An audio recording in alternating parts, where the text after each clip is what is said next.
Yeah, you tuned into the right place. Welcome to the rain. Golden Queuing. H2.0. Yeah. You're looking for a diamond, found a treasure in the rough. Tired of all the noise, cause you finally had enough. I'm here to build a movement on a mission for the nation. Dropping gems of knowledge, killing all the hesitation. We fighting for the truth, yeah, we fighting for what's right. Building unity and shining up a brand new light. It's a variety channel, but the vision's crystal clear. Pushing us all forward, conquering the doubt and fear. Welcome to the Queendom, it's 2.0 on your screen, where the content's real and smart and funny in between. This is more than just a stream, it's a platform for the change. Time to elevate the game and rearrange. If you're ready for a vibe that you can feel and trust, joining in the movement is a definite must. This ain't just another channel talking smack behind the screen. It's a spotlight for the creators, building up a better scene. Spreading radical love, that's the message in the code.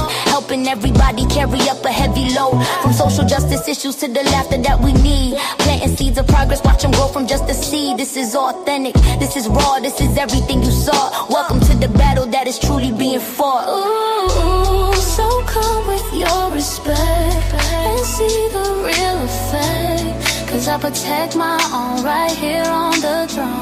Don't make me envy. Unleash the dragon.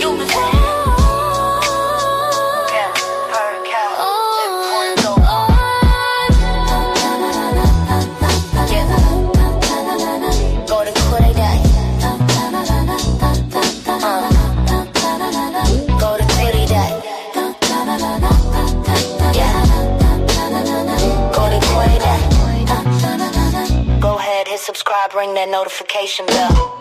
Yeah, you don't wanna miss a thing. Welcome to the family.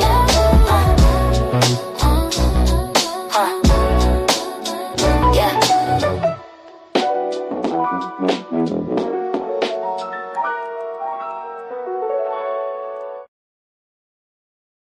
Sickness spreads in whispers, in poison wells and corrupted.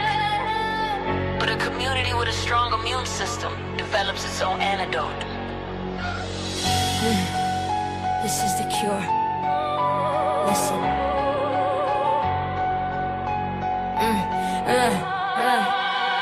Listen, there's a venom in the discourse, a toxin in the talk, a parasitic agent feasting on the soul of the block. It spreads through the timeline, infecting the youth, disguising its poison. In the fragment of truth, it preaches self-interest, promotes the individual dream. Anything to fracture the collective, to poison the stream. We see the symptoms in the envy, the distrust that you breed. You planting seeds of chaos, fulfilling the system's need. This ain't about a person, this is about a constitution. You're a weapon of division, a tool of social pollution. Like My. the agenda's getting bold. Why? Your people have been sold. Jig is up. You're the poison, the cancer, and the cold. You don't fight for the cause, you just lighten the load for the oppressed. My. Hear the conscience, see the fraud. Bye. Your whole damn act's a fraud.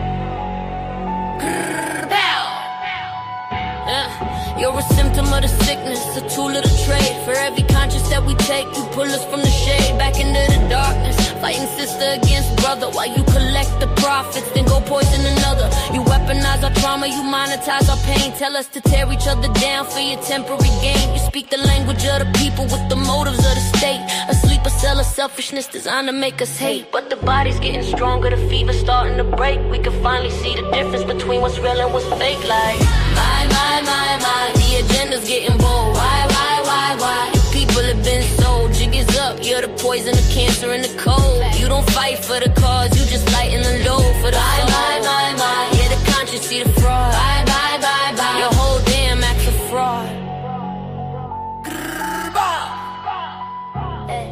But the antidote is unity, the cure is in the roots. It's the knowledge of the elders and the fire in the boots of a generation rising that refuses to be bought. Recalling all the lessons that our ancestors taught, we cleanse the foundation. Rebuild the immune to make the collective a garden where the real seeds can bloom. You can't poison a forest that shares a single source. We are the uprising, the unstoppable force. This is a conscious rebellion, a surgical strike to separate the healthy cells from the ones you're alike. This is more than a track, it's a call to the core, to protect the foundation of what we're fighting for. So let them have the clout, let them have the fake fame, while we reclaim the power that's attached to our name. Every word is a brick, every verse is a wall, to protect the community and watch the poisoners fall. So let the record show a community divided is a target, a community infected is a tragedy, but a community united is a revolution. And the golden rule: protect the people. Protect the people, people. Protect the people, hey. Protect the people, people, people, people, people, people. The people presence.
Hey y'all, what's up? What's up? What's up? It's your girl Golden. I'm back. We got another video we're gonna get into, another live we're gonna get into today, y'all.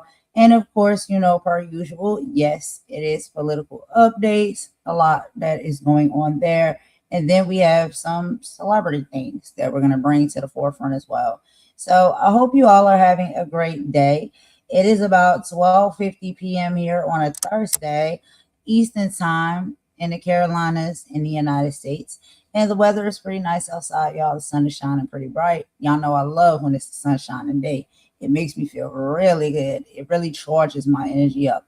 So I hope you guys are having a good day in whatever respectful time zone you're in, whether it's morning, afternoon, evening, or night. I hope it's a good one for you. But yes, we have a few follow-ups to get into, a few updates, as y'all can see in the title here. A few things we'll be talking about. So let me go ahead and break it down and give y'all a quick synopsis of what this live is going to be about today. So the wall of silence is definitely shattering from DC to Beverly Hills. We are going to be breaking down massive days of news that spans from high-stake criminal investigations to cultural find-out phases of reality TV. First and foremost, we are going to talk about the search for Nancy Guthrie. She, excuse me, a white forensic tent has now been found at her Tucson home 12 days after her abduction. We have the latest from the FBI and the Pima County Sheriff. Then we'll also be getting to the Epstein investigation and how that's been exploding. An Epstein survivor has revealed shocking details of a DOJ cover-up to MeidasTouch, while Attorney General Pam Bondi faced a war zone, if that's what you want to call it, on Capitol Hill. She still is protecting co-conspirators. The ground is shifting.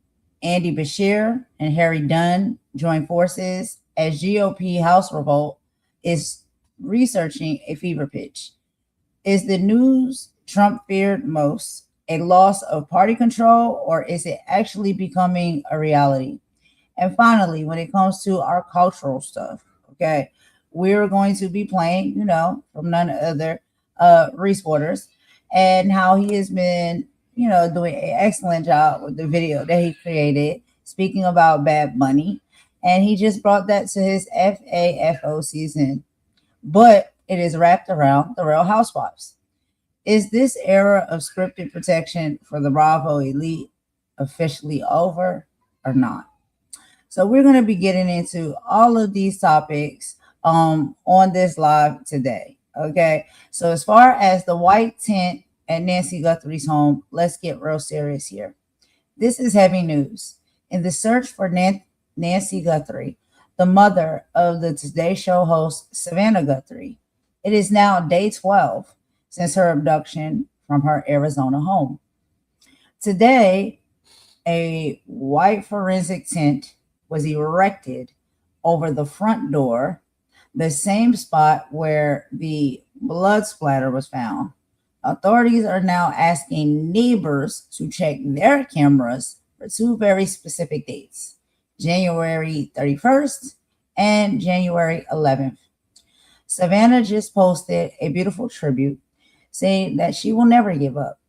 We are still waiting to see if this tense means that they finally found the evidence that they need, or is it just there for show? We also will be getting into survivors and how they reveal all to Meidas. Of course, one of another channel that I like to really watch here and show you guys, Ben Masilis and the MeidasTouch on the Epstein cover-up. And a massive bombshell, Epstein survivor, and I hope I pronounce her name right, Anuska de Gigero, sat down with MeidasTouch podcast to call out what she describes as a calculated cover-up. She's accusing the DOJ of intentionally failing to redact survivor names while scrubbing the identities of the powerful men involved. She is calling for an independent monitor to step in because, in her words, the foxes are guarding the henhouse. This isn't just news. It's a demand for justice that is shaking the legal world. We also will talk a little bit more about Pam Bondi battling on Capitol Hill. While that survivor interview was dropping, Attorney General Pam Bondi was in an absolute slugfest on Capitol Hill. It lasted about 5 hours. Democrats accused her of using a burn book of opposition research to attack them rather than to answer for the Epstein files. Bondi called the hearing theatrics and a circus, but the tension peaked when she refused to apologize directly to survivors sitting in the courtroom at that same time. Even some Republicans, like Tom Massey, are calling out the DOJ handling of these files and the incompetent actions that they have displayed. We also will get into Donald Trump and how he's losing ground. Andy Beshear and Harry Dunn join forces. The political map is being redrawn.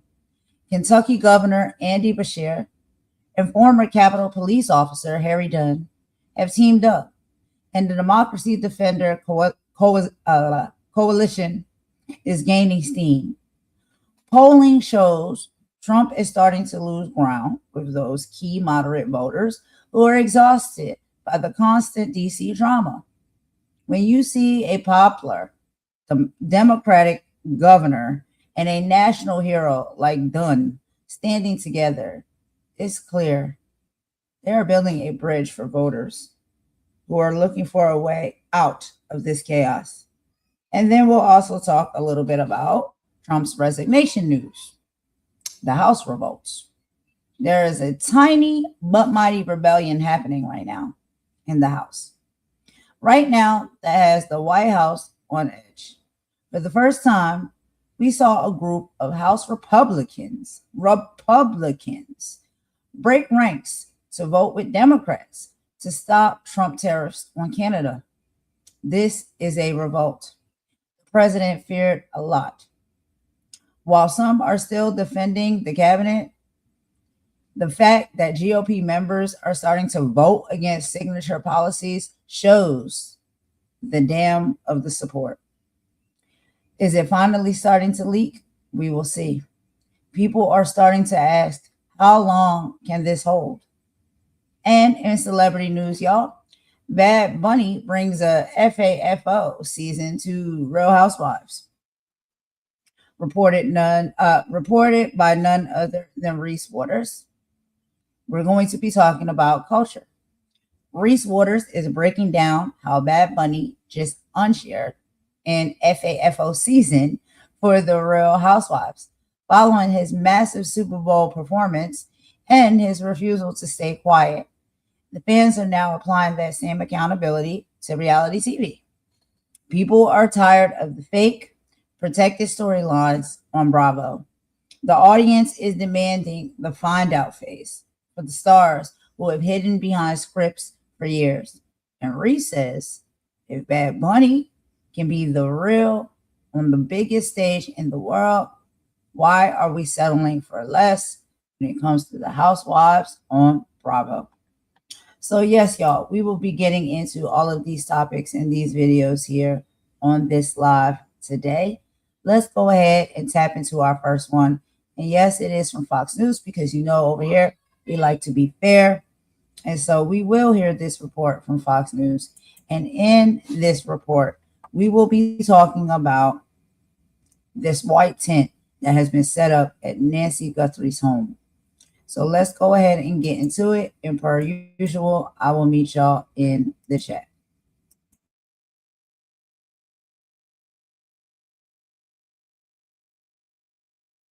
And Matt Fan is live outside Nancy Guthrie's home where we're seeing some movement. Matt, describe the scene for us. Yeah, in the past couple of minutes, we saw this white tent be put up outside of the front door of Nancy Guthrie's home. Obviously not clear why that tent is there, but it is most certainly blocking view from the public and any passerbys.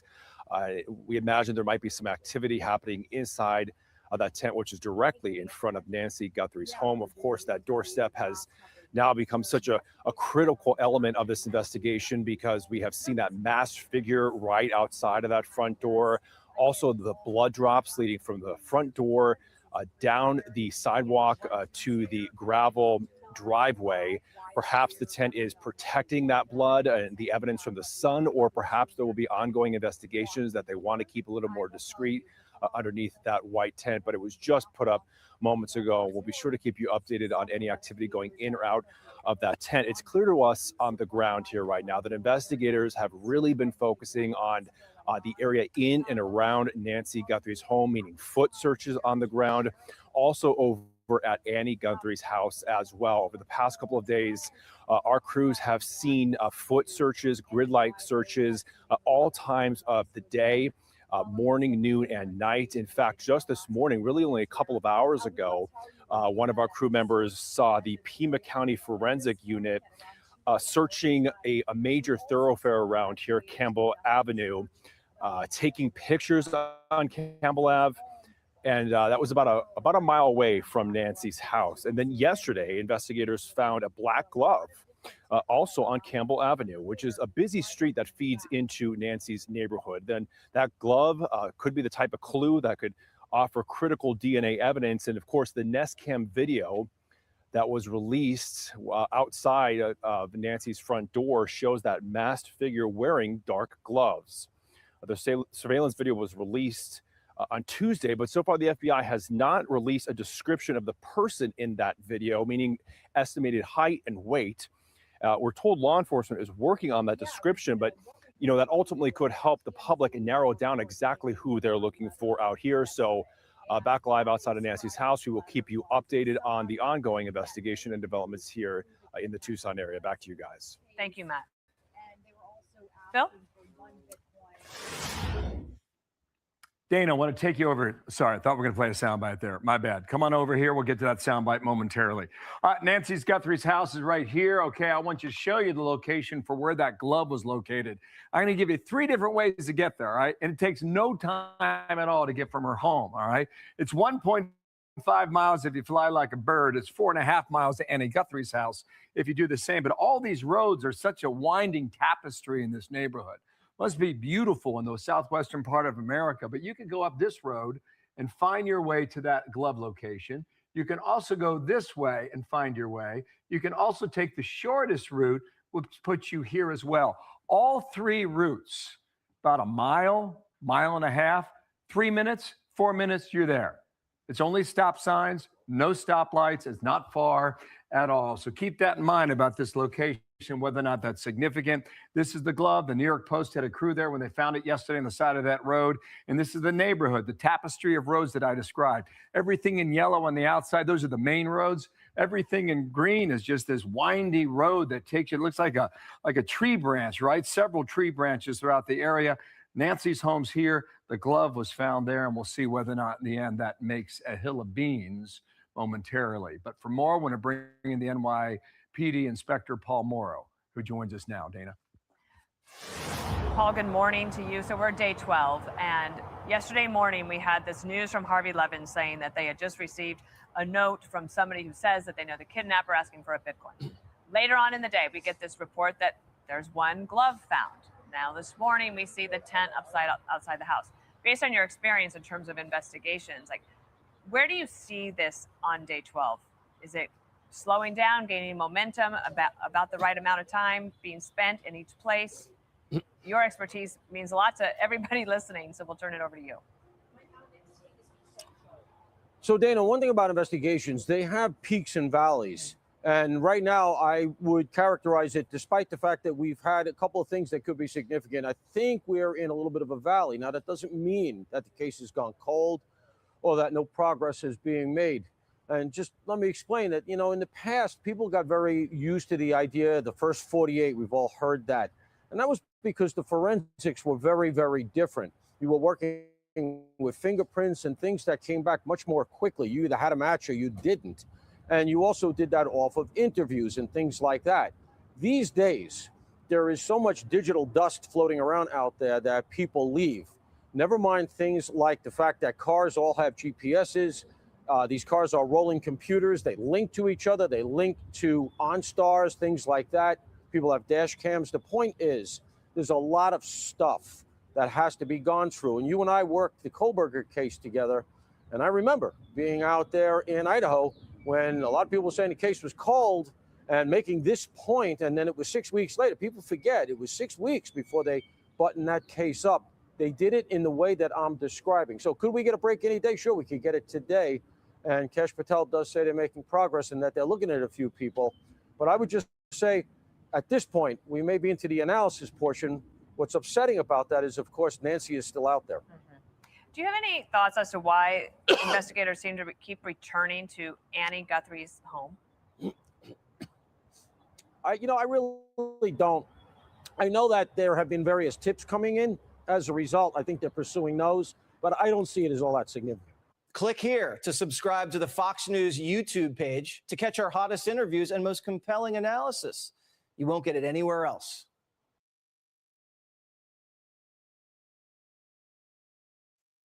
All right, y'all. So as I said, I like to play a little bit of different news stations or whatnot reporting, just so we can be fair across the board here.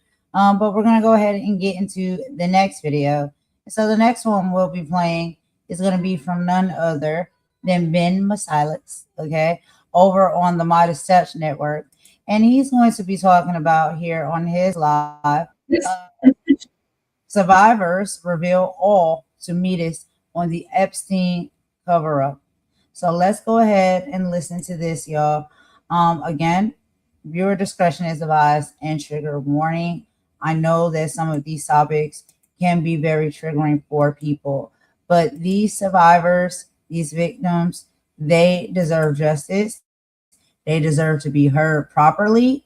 We have clearly seen over the past few days that, a lot of individuals have not been trying to give them the proper voice that they need to have to speak out and the proper justice. We watched how Pam Bondi sat up there and acted like she was a baby, much younger than my son, which is 3, and didn't even want to give any of these victims even just a glance. She didn't even look at them when they were in the courtroom right beside her, looking for justice and looking for support. And so we're going to go ahead and play a little bit of this video here where Ben Masalis is able to have a conversation with one of the Epstein survivors, and they're putting it all out there. So let's go ahead and get into it. We'll be right back. I think it is critical that at the MeidasTouch Network, we continue to tell the stories of these survivors of Epstein, of this horrible child sex trafficking ring that continues to be covered up by the Trump regime, especially after we saw Attorney General Pam Bondi testify yesterday before the House Judiciary Committee. And it was one of the most, if not the most, disgraceful types of testimony I've ever seen or frankly could fathom. She was asked a lot of very serious questions, just on a partisan basis. We also saw Republican from Kentucky, Thomas Massey, ask Pam Bondi a number of very serious questions, and she would try to answer with, oh, well, you've got derangement syndrome and you're a failed politician. And these were real serious questions. Why were you outing the names of survivors when you had one job to protect the survivors? Why are you continuing to hide and shield and redact the name of co-conspirators and these powerful men who were involved in this sex trafficking ring? Why are you still withholding millions of documents? There were a group of survivors there. There were survivors watching across the country as well. And to see what Pam Bondi was doing, what I've just been hearing is it's just further re-traumatization. And what she did there just made things even worse. Now, one of the survivors who you probably have seen watching the MeidasTouch Network and clips that we've shown, because she's been very outspoken, front and center, a real leader in the survivor community, is somebody by the name of Haley Robson. Now, Haley Robson is someone who was sexually assaulted by Epstein from the years of 2002 to 2004 when she was in Epstein's orbit. We'll talk about what went down. She is somebody who has reclaimed her power from this horrific sex trafficking ring as a survivor to speak out. Somebody who is experiencing this re-traumatization by this DOJ over and over again. And we have her here today to share her story with her own words, not just the clips, but to go through this entire ordeal and to shed light on what took place and also why it's just so nefarious what's taking place right now. Let's bring in Haley Robson. Haley, it's great to see you. I wish under better circumstances, of course. But this is your life now. And when Trump and Pam Bondi and Caroline Leavitt say, we just want to move on from this, that's not a luxury that you have to just move on from this. And so this part, the sexual assault, we're going to talk about how you got into his orbit, what happened there. I want to start this interview though by just getting your reaction, obviously, to what you saw with Pam Bondi, what you witnessed as you observed that hearing. You weren't there, you watched it on TV. What was your observation? I mean, I was appalled. I felt like it was definitely her antagonizing a situation. I mean, everybody knows that Trump's name is mentioned in those files alongside with plenty of other elites and politicians and government officials. It's not a secret anymore. And honestly, this is one of the reasons why I didn't want to partake in going to Washington for this specific event. Part of it was because I knew this was going to be what she does. I knew Ghislaine was going to plead the fifth. I knew that this was just going to be a whole show of chaos and deflection. And the entire time, anything that was asked about Jeffrey, Trump, anything that was even related to the files, it was just her being combative and uncooperative. And it was really disrespectful and hard to watch. And her behavior there compounded on, as you mentioned, Ghislaine invoking her Fifth Amendment, even though she spoke with Todd Blanche, Trump's former criminal defense attorney. Mm-hmm. Now she claims, well, even though I've exhausted all of my appeals, but she pretends she didn't. I've got a habeas petition, as though people are stupid and don't realize that technically every prisoner has the right to file a habeas petition. But just because you're filing a frivolous habeas petition doesn't mean that that's an appeal. But you set that aside. You've experienced the DOJ leaking personal identifying information and concealing information about the perpetrators and the co-conspirators while harming the survivor community. Before we go back in time, right now, just what's going through your mind? What's your perspective of just where we are right now, mid-February, based on everything that's happened? I'm not really surprised. I mean, I knew that we were going to be met with resistance and retribution. I did not expect for naked photos of some of the underage girls like myself to go and be public. And I certainly didn't expect social security numbers and addresses and phone numbers to go public. I mean, I've been very, very vocal on wanting transparency. And for me, I was never protected in this investigation from the day that I cooperated. So I wasn't expecting to be redacted at this point, which I was totally vocal and fine with. But I'm hurting for my colleagues and my other survivor friends, because it's an act of war when you do this. This is what feels like retribution for going against the system and being vocal. And we're just being met with resistance and disrespect. And I think people out there hear, oh, information about the survivors has been leaked. And that, I don't want to say it falls flat, because that's obviously serious, but I like to use very concrete specifics so people know it's not just identifiers. As you say, they're naked photos of underage girls. These are personal identifying information that relates to sexual assault. So can you, before we go back in time a little bit, what are you aware of, whether it's your own information or those of other survivors that you're aware of, in the specifics of what's been out there that's really been causing a lot of trauma?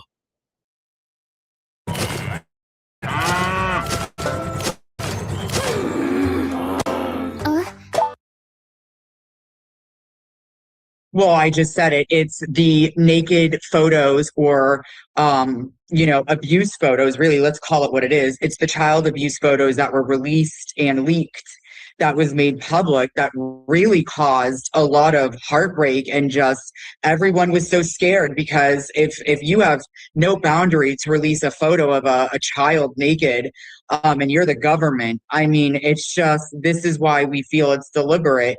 So there were definitely photos that were leaked of underage children. Again, I know a couple of the survivor girls, they were saying how they found their address and phone numbers that were released of, I think, like several girls, a handful actually, and IDs, identification cards, like, those were released. And so when we talk about personal information, you got to think of safety here. Releasing, addresses and phone numbers and social security of victims and survivors of a heinous crime, these girls, their safety is now jeopardized. So you were in Epstein's orbit from 2002 to 2004. We're going to get into some difficult topics to talk about, but first sexually assaulted at the age of 16. Do I have that correct? About the I was raped at 15. He was 22. That's how I lost my virginity. All right, guys. So as you can see, I have my disclaimer on the screen. I hope you can see that. You can read that, and you understand exactly why I put that there. This conversation that is being had right now with Ben Masiles and this Epstein survivor, it is very triggering. She is speaking confidently about her experience with Epstein, and it's very triggering. Okay, so I want to just come out and put not just a typed disclaimer, but also a vocal disclaimer that I am telling you right now. This conversation, yes, it is a trigger warning. This conversation, you have to imagine how hard it probably is or was for her to even get to this point to have this discussion with Ben.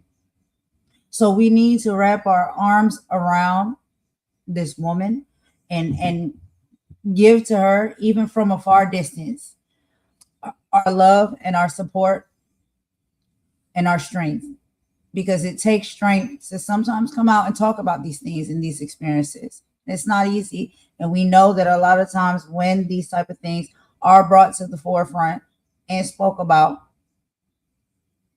that as a survivor or a victim, unfortunately, you may get the short end of the stick. You may be the one that people are going to, say whatever about, talk about, judge, whatever it may be. But you went through something traumatic, and it can take people, however long it may take somebody, to be able to speak out on these things and be transparent with what exactly happened in their experience and their traumas that they've experienced. So we have to have a love.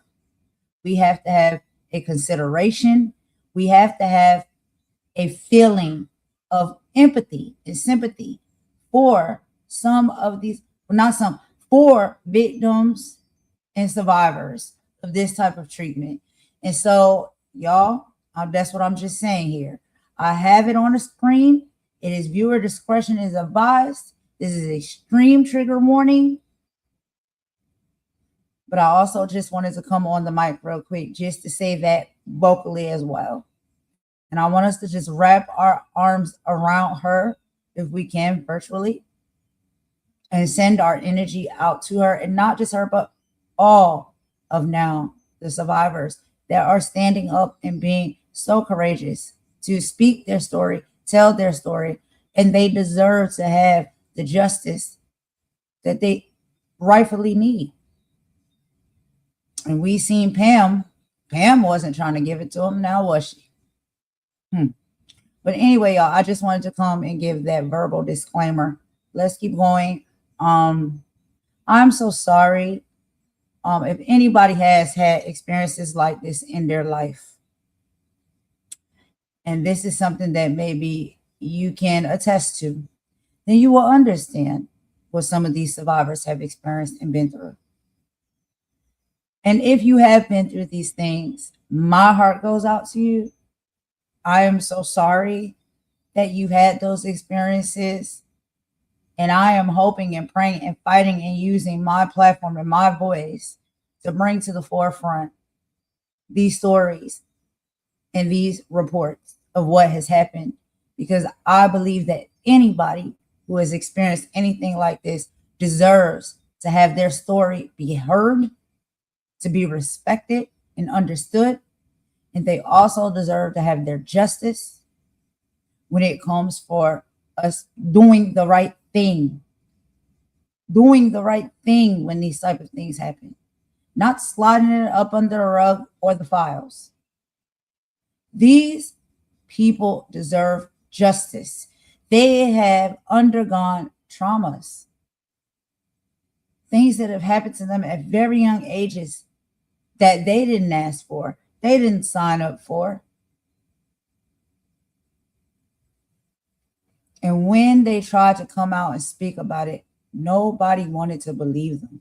Nobody thought that they were telling the truth or thought that it was important enough to listen to or hear.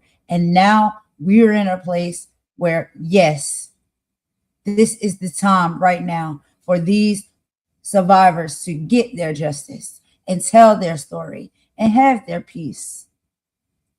And we won't even get into PTSD. That'll be a whole nother live and conversation for another day. Because a lot of time when you experience things like that, it affects your whole life. How you sleep, how you eat, how you move, how you walk, how you operate. Nobody wants to talk about that. How people's lives are changed forever for the difference because of these experiences that they have gone through and went through. That they didn't sign up for, they didn't ask for it, and they didn't know it was going to happen. At the hands of dark, dirty, nasty, disgusting individuals that thinks it's okay. Let's keep going with the live because y'all know how I can get. I just wanted to give that verbal disclaimer. Trigger warning, extreme trigger warning. And God bless this woman and other women or men even that have come out now to tell their story about their experiences. And I hope now that the world is listening and that they take these things seriously. And these people get the proper justice due that they deserve. Let's keep going. And that was my first experience with a man in my entire life. So that set the tone, I think, for the future. And that following year at 16, I was recruited. And that's when I met Jeffrey. And I think that aspect of it is important. I used to, when I was a litigator and I represented survivors in cases like this, often my clients had a background where they were sexually assaulted by an adult, and that was in their background, which is often used against them in the litigation to try to launch attacks on their claims and the veracity of it. And, oh, this happened here and it happened. You expect us to, that's what I'd get a lot from the defense when I would be representing survivors. But what is known is that these predators out there, they are looking for people who had a background, oftentimes where they were victimized before. And so, there are photos of you that we have, I think right around the age of when you met Epstein, and it's you playing football. It's you at high school in the West Palm Beach high school area, the Royal Palm Beach High. Talk to us about how, from the incident you talked about at the age of 15 with another person, you get into the orbit and you're dragged into this orbit of this monster, this predator who's out there specifically trying to target people with your background, high school, 15, 16, previously victimized by another, raped by another person. How did that happen? Your health deserves more than guesswork. At Prenuvo, our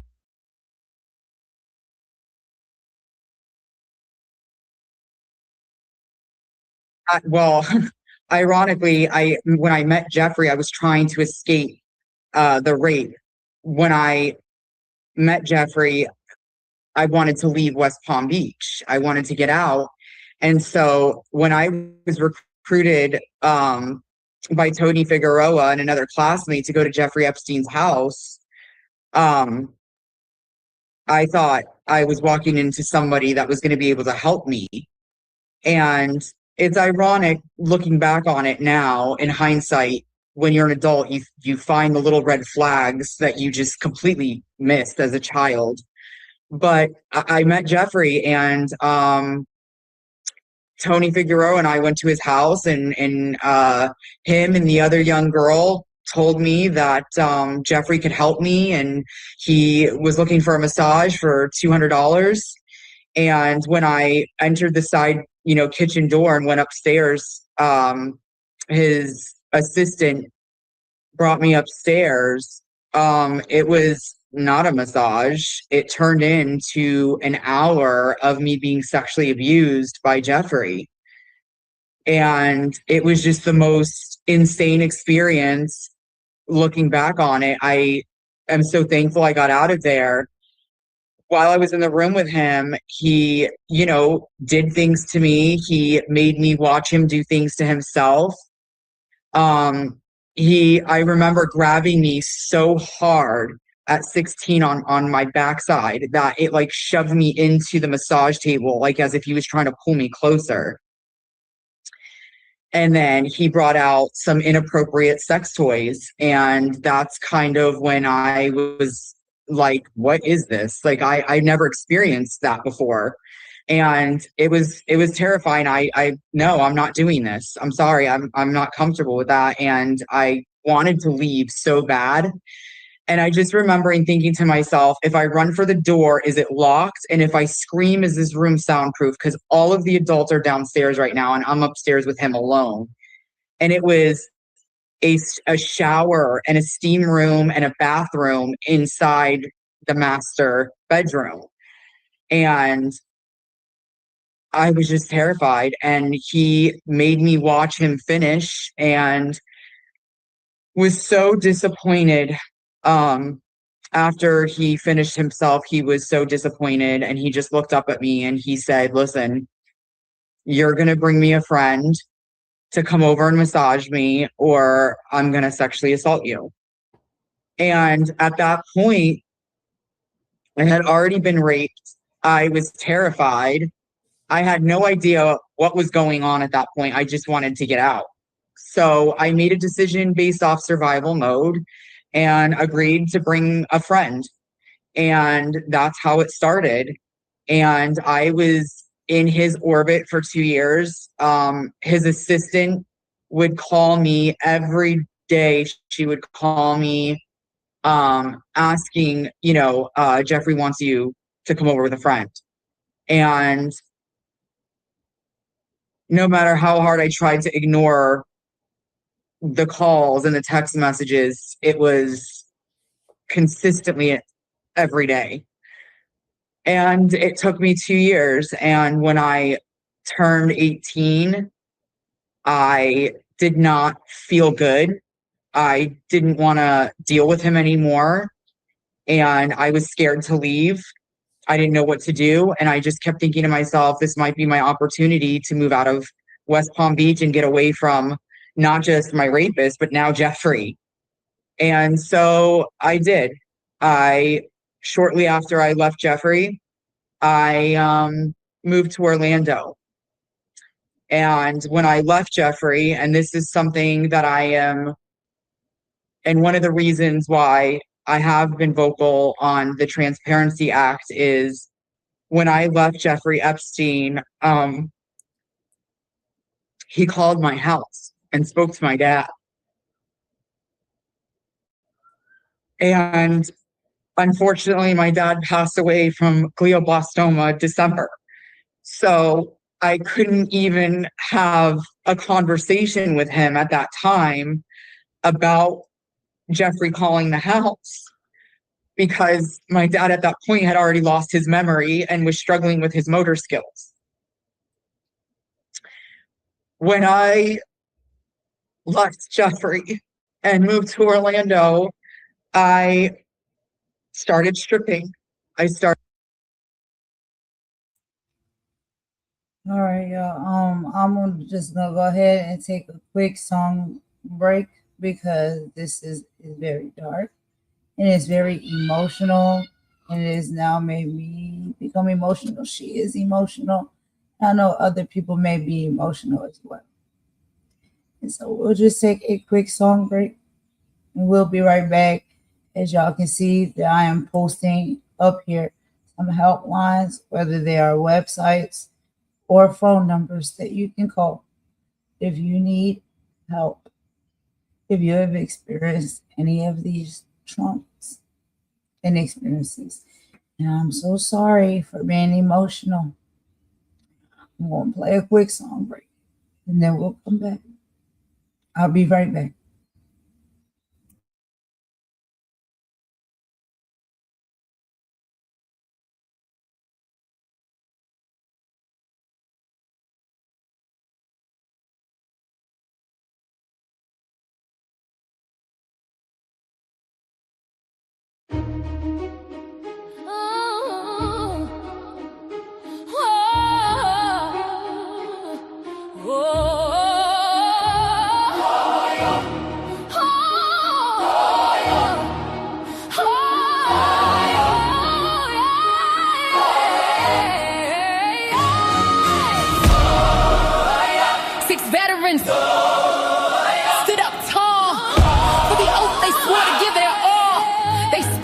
orders, lawful and true. A clear message meant for me and you. But the air grew cold and the line was crossed.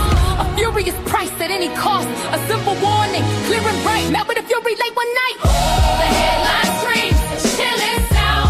Political peace is nowhere found. Punishable by death. The message read, a fire lit under every head. For lawmakers sworn to oppose the pay. Now caught in the heat of a social rage. Now caught in the heat of a social rage. Call this edition on a digital stage. Turning the Constitution's page. He reposted words dark and profane, inviting the crowd to call for the change. Bubbles that said, hang them. History's grim call. Put a target on the Capitol wall. In the heat of social rage.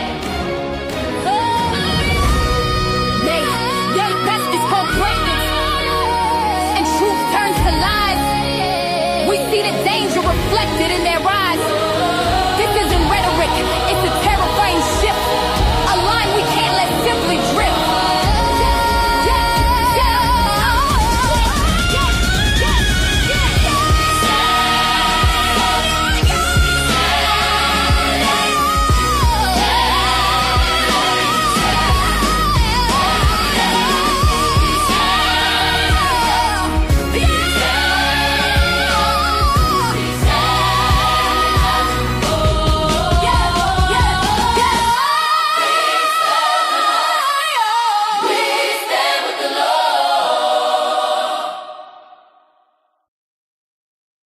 Started dancing, and it was, you know, a way for me to get control back over my life and for me to just be free. And I started dancing up in Orlando, and I met someone, and I ended up dating this person and falling in love with them. And he was murdered. I'm so sorry. And around what time did that take place? 2006, June 22nd, 2006. It was a Thursday.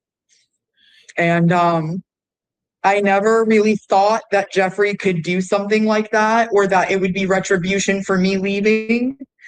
And I knew, I had a feeling that there was going to be some point in my life where I was going to have to, like, that something was going to come back. You know, like either he was going to come back or somehow he was going to find me. But I never, ever in my entire life thought that that would be something I would make a connection with.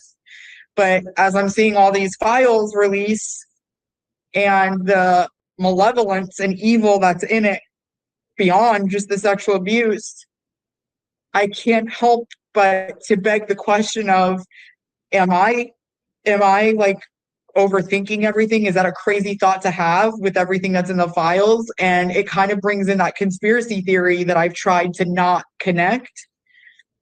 And so simultaneously, the same week that my boyfriend was murdered is the same week that everything hit the media with Jeffrey. And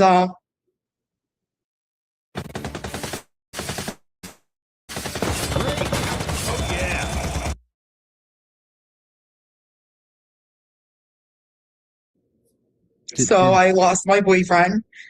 Everything hit the media. And then I was dragged through the mud. I was not protected by the police department, even though I was with Jeffrey at 16. All of my personal information was leaked to the police department and the press. I had to go through 17 years worth of a smear campaign, like a horrific smear campaign by Jeffrey's attorneys, by Jeffrey himself. And now come to find out, TMZ in the files was paid $10,000 a month to run smear campaigns on survivors. And I had to go through all of this at one time in my life. It happened within days of each other. And I don't know how I survived.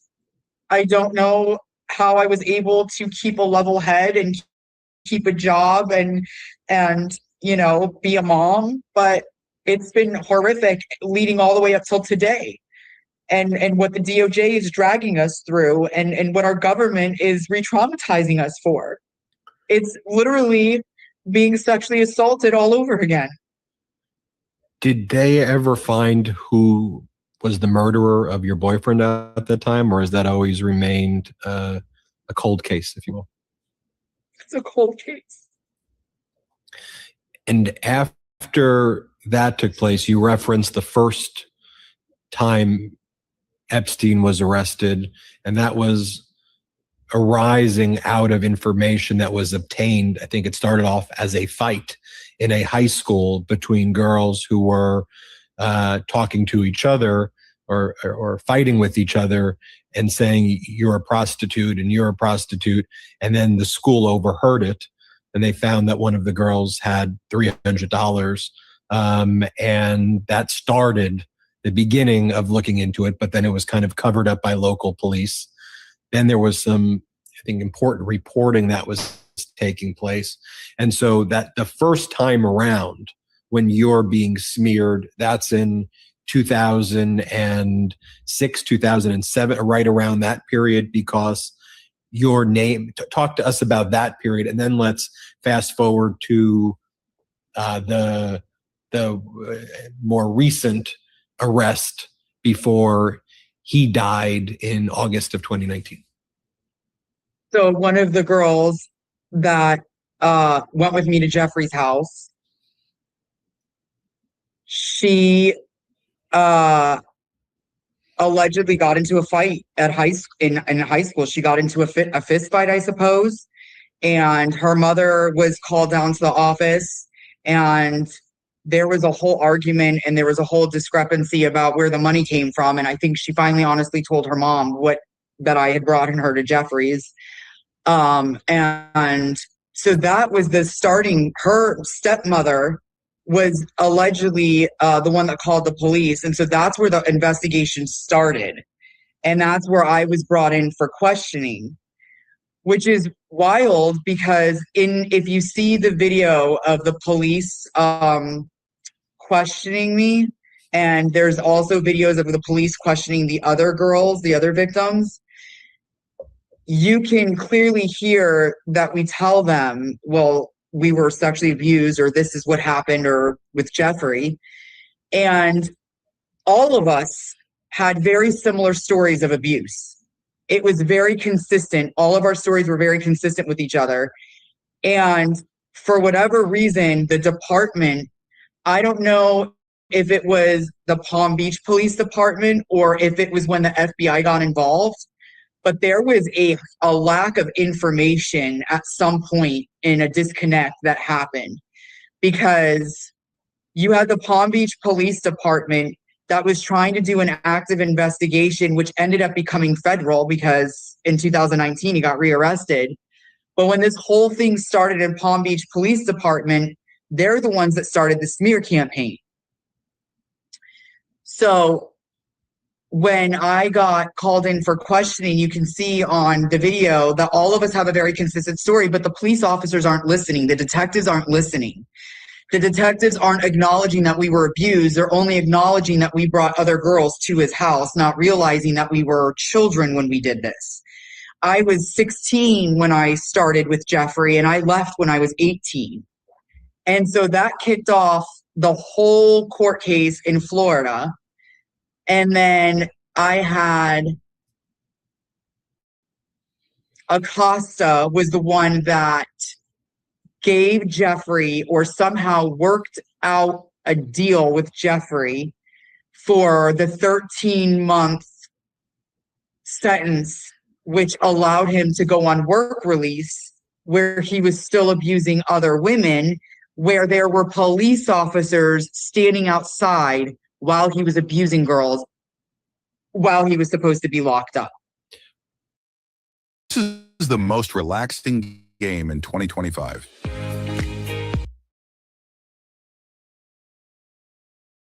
Do you remember the day when you learned about that deal? Because obviously the survivors weren't consulted. It was just, it was just announced. Now we see in the files a lot of the federal prosecutors who had to report to Acosta and the other people who led that criminal division were saying, you've really caused a lot of problems with these survivors and you should hear from them. But Acosta, did this deal with Epstein's lawyers. Do you remember when you learned about it and then how that made you feel? And this was after the horrific events of 2006, where there's this, horrible incident where your boyfriend is murdered. 2007, 2008-ish, you learn about this deal. You're trying to recover from all of this trauma. Then you hear about this. So what happens then? It was so unbelievable. I remember my attorney calling me and telling me that he learned about this. And I did not understand. I was like, how are we not, like, why? First of all, 13 months? Really? Like, that's it? And it didn't make any sense to me. I immediately said that something's not right. I said, this doesn't sound right. I said, because the punishment doesn't fit the crime. And then that's when I learned the reason he got the 13 months is there was a lack of information that was being granted to the grand jury. So there were 40 victims that came forward with very consistent stories about being abused and bringing girls to Jeffrey's house. And those consistent stories never made it to the grand jury. Only 4 victims, I believe, were presented to the grand jury. And I feel like if all 40 victims were presented, we would have had a much different outcome. So then I assume, and I never want to assume, but between when the deals finally inked with Epstein, like in 2008, really through Julie K. Brown and the Miami Herald starting to write about this again, 2018, 2017, you must be thinking, well, again, I don't want to infer, but he got away with this. This is, he's free. Nothing's ever going to happen to this guy and this network of people. So talk to us about that as we then talk about the arrest of Epstein, his death, which now there's a lot more questions there too. If there were a ton before, but now it's like, come on, the Ghislaine trial, and then your attempt to recover from all the trauma that you've been through during those years. What's going on in that gap of time? So when Jeffrey got arrested, everything kind of settled down. And I was like, thank God, I can breathe. I can get through this. It was a sigh of relief. But, the 13 months went by really fast. And I remember thinking to myself, like, he's just going to do it again. Like, I mean, you guys gave him a slap on the wrist. There was no real harsh punishment. The time didn't fit the crime. There's no way he's not going to do this again. And so through those years, I just drank a lot of alcohol. I tried to cope with it in different ways. And then eventually I cleaned up my act and I went back to school. I was focusing on myself. I had, moved into a beautiful place. I was seemingly things were getting better and I was being able to heal and there was room for me to grow. And what years are those, Hallie, when you went to school, just so we can situate it in time? I would say between 2010 and like 2013, right around there. I didn't finish my degree, but it was a little bit of a break. It was nice. And then, between 2013 and 2014, I became a mom and I got married. And again, everything seemed very quiet. And I was actually really surprised. Jeffrey Epstein wasn't coming up in the news. You weren't really hearing about Ghislaine. Stories weren't really being covered anymore. It kind of felt like it was fizzled out and it was done and over with. And so it kind of gave me a little bit of hope, like, okay, if this is it, like we're finally done with the situation. I can finally move on and build my life. And then, no, 2018, I met Lisa Bryant, who was the producer of Filthy Rich. And they were doing a documentary on Jeffrey Epstein because he had just been rearrested in New York for similar or the same crimes. And so I was asked to do the documentary Filthy Rich. So I met with Lisa Bryant, and she was, after 17 years of being in fear and being forced into silence from the smear campaigns, I figured, you know what? I have nothing to lose. I have nothing to lose and nothing to gain. So I met Lisa Bryant. We went over, we talked. I told her my story. She made, the documentary that was very successful. And then, of course, COVID hit. And, when COVID hit, everything got locked down. Nobody was able to get out of the house. For a while, restaurants were closed. So what was everybody doing? They were all watching Netflix, and Jeffrey Epstein's documentary, Filthy Rich, had just been released. And so the documentary, though, was filmed. So Epstein dies August 10th of 2019, although we've now seen in the files that the prosecutors had prepared a press release the day before, which people can take whatever that is, but there's a press release written the day before. And there's also the timing of things in the files with an orange jumpsuit person, and even the person who was moved in to be his original bunkmate said that he thought he's been moved in there in order to kill Epstein because he's someone who's a quadruple murderer who kills, pedos. And so he's like, I assume they put me in there to kill the guy. But not that we can ever set that aside, but we'll save that for another show. But you've learned Epstein gets arrested.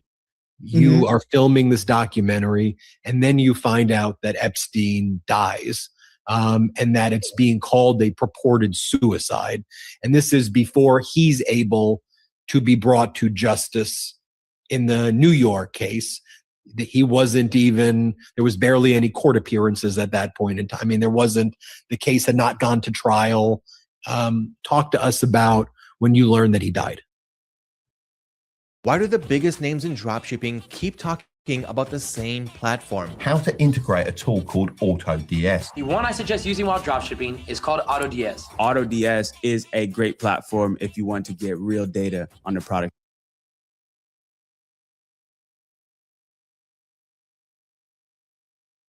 I woke up that morning and I got a text at 9 a.m. I think it was a Saturday.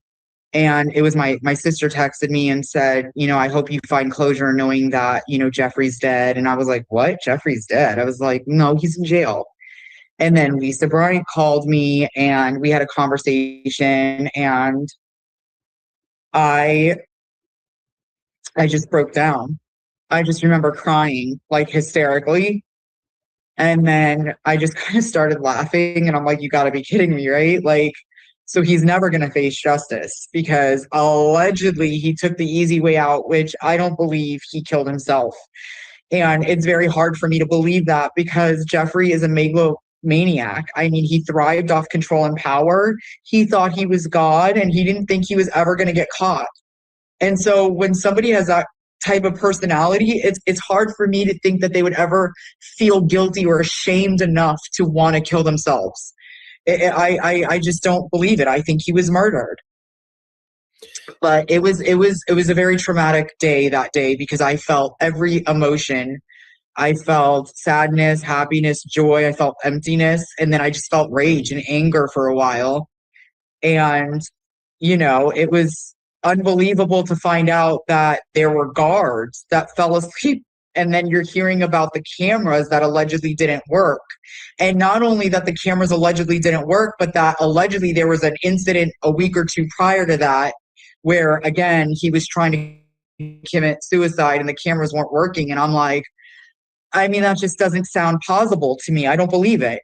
And after he passed away and, everything was back in the media again. And I remember being in the media, and they were talking about Jeffrey's death, and Mark Epstein had brought in his own person to do an autopsy, which I think was incredibly smart. And Ghislaine, they were like looking for Ghislaine for a whole year. and Ghislaine was like hiding out somewhere in the middle of nowhere, I think like up north. And they finally found her and brought her in. And that's when things really ramped up in the media, because now they were getting ready for trial. There were victims that were coming forward against Ghislaine Maxwell that had proof they were going to put her away. And I'm watching this in real time and I'm like, I can't even believe the scope of the timing of everything. It like all was just happening in fast motion. And it was, I just remember not being able to process everything. And I was at LA Fitness, I was at the gym, and it was in the morning, and they convicted her. She was convicted and found guilty on her own charges of sexual abuse and trafficking. And I was so shocked. I was like, oh my God, like finally there's accountability. There's somebody that's, you know, taking notice and what needs to be done and doing the right thing. Like, this is wonderful. Like, more people might start actually being held accountable.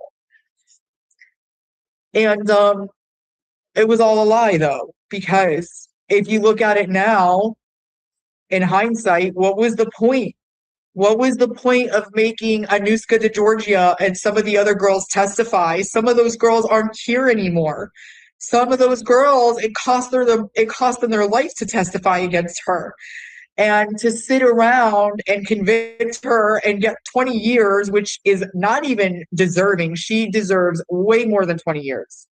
So to see her to get 20 years and then to have this administration and Todd Blanche, I cannot stand him. He is such a dishonest person. And see him get a 2-hour interview with her, and then she gets moved to a summer camp. I'm watching everything with the public in real time, and I'm like, I don't know if anybody else is believing or buying this BS, but I don't think he interviewed her. I legit think that he went there for 2 hours and said, what do you know? I want to know what you know, and let's work out a deal. She was a trafficker and a monster, and she sexually raped and abused children alongside with Jeffrey. And I don't understand how they could just move her. Did you have any interactions with her, or did you see her? And by the way, when you were talking about the incidents earlier, sexual assault and rape, I shouldn't say incident. We should be very specific about what it was. That in the West Palm Beach home? Was that in that location? And then did you see Ghislaine, and what were those interactions, or did you know about her at the time? So I had no idea who Ghislaine was. I never met Ghislaine. I think it was deliberate. But I never saw her at Jeffrey's house. I never spoke to her. I never was introduced to her. But I know that she was involved in some of this because I've heard the stories from the other survivors. And not only did I hear the other survivors' stories. All right, y'all. So we have almost reached like to the end of that live and that interview and that conversation.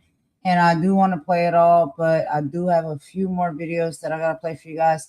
So as I always do, I would recommend that you guys please go over to the MeidasTouch channel with Ben Masilas and check out the channel, subscribe, become a member, and watch the video. You can watch this video in entirety, and there's so many more just like this as well, and great coverage that he does and makes on his channel all the time.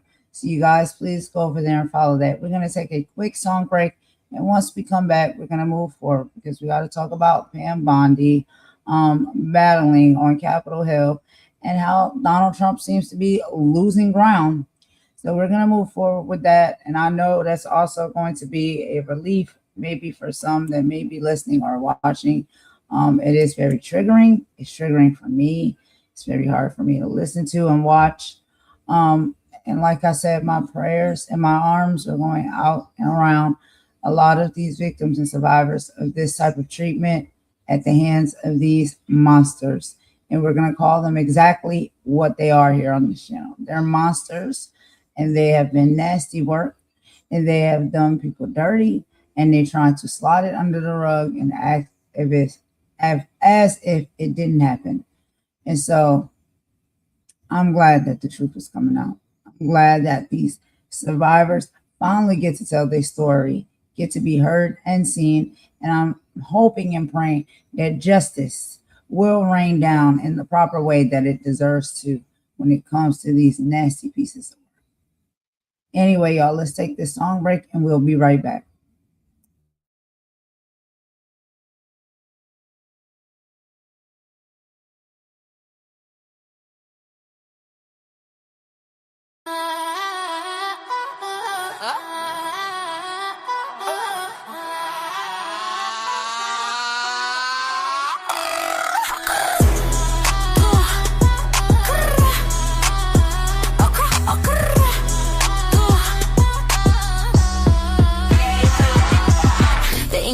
On the bill is looking faded and frayed. The fourth estate is corporate owned and heavily paid. They're trading in the facts for a narrative fabricated. If you leak the truth, you get deleted and degraded. Look, the teleprompter's glowing with the scripted out deception. A digital infection to manipulate perception. They steer the conversation in a singular direction while the First Amendment's dying with no hope of resurrection. It's a manufactured crisis, yeah, they're selling us the fear.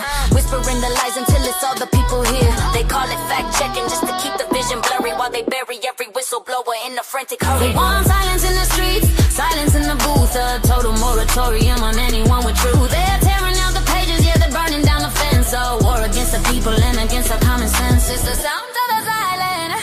It's heavy and it's cold. It's the sound of the silence. It's heavy and it's cold. Check the independent outlets, yeah, they're catching all the heat. The ones who skip the press release and actually hit the beat. But the algorithms weaponize, the reach is getting throttled. The spirit of the journalist is suffocated bottle. They shadow ban the brave and they platform the fake. It's a psychological game with the highest of stakes. If you don't toe the line, then they label you a threat. Putting filters on your mouth like a suffocating net. They claim they're stopping harm, but they're only stopping thought. Democracy is auctioned and the airwaves have been bought. The gatekeepers are frantic, they're losing their control. So they're trying to put a padlock on the collective soul. They're cutting the wires, they're pulling the plugs, treating the seekers of truth like the thugs. From the boardrooms to the courtrooms, the pressure is rising. The depth of the discourse of what they're devising. The spark in the dark is a beautiful thing. Let the bells of the rebels and dissidents ring.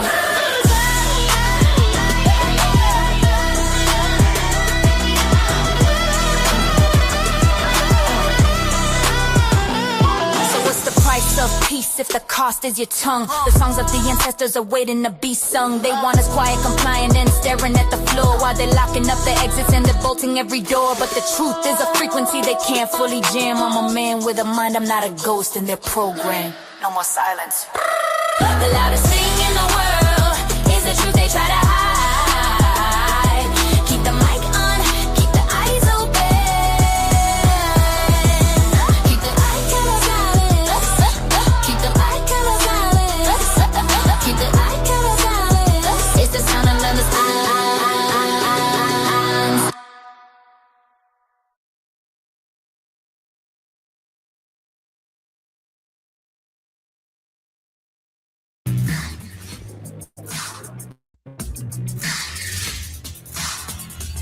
What's up, everybody?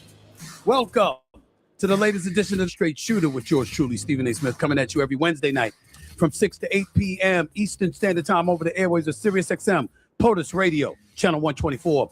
Number to call up, as always, is 866-967-6887. That's 866-967-6887, 866-96-POTUS. That is the number to call into the Stephen A. Smith Show. Lots of stuff to get into today. I've got a couple of people coming on as guests today that I'm looking very much forward in talking to. One of them is a former Capitol Hill officer by the name of Harry Dunn, who is running for Congress. He's a candidate for Congress, running to represent Maryland's 5th congressional district.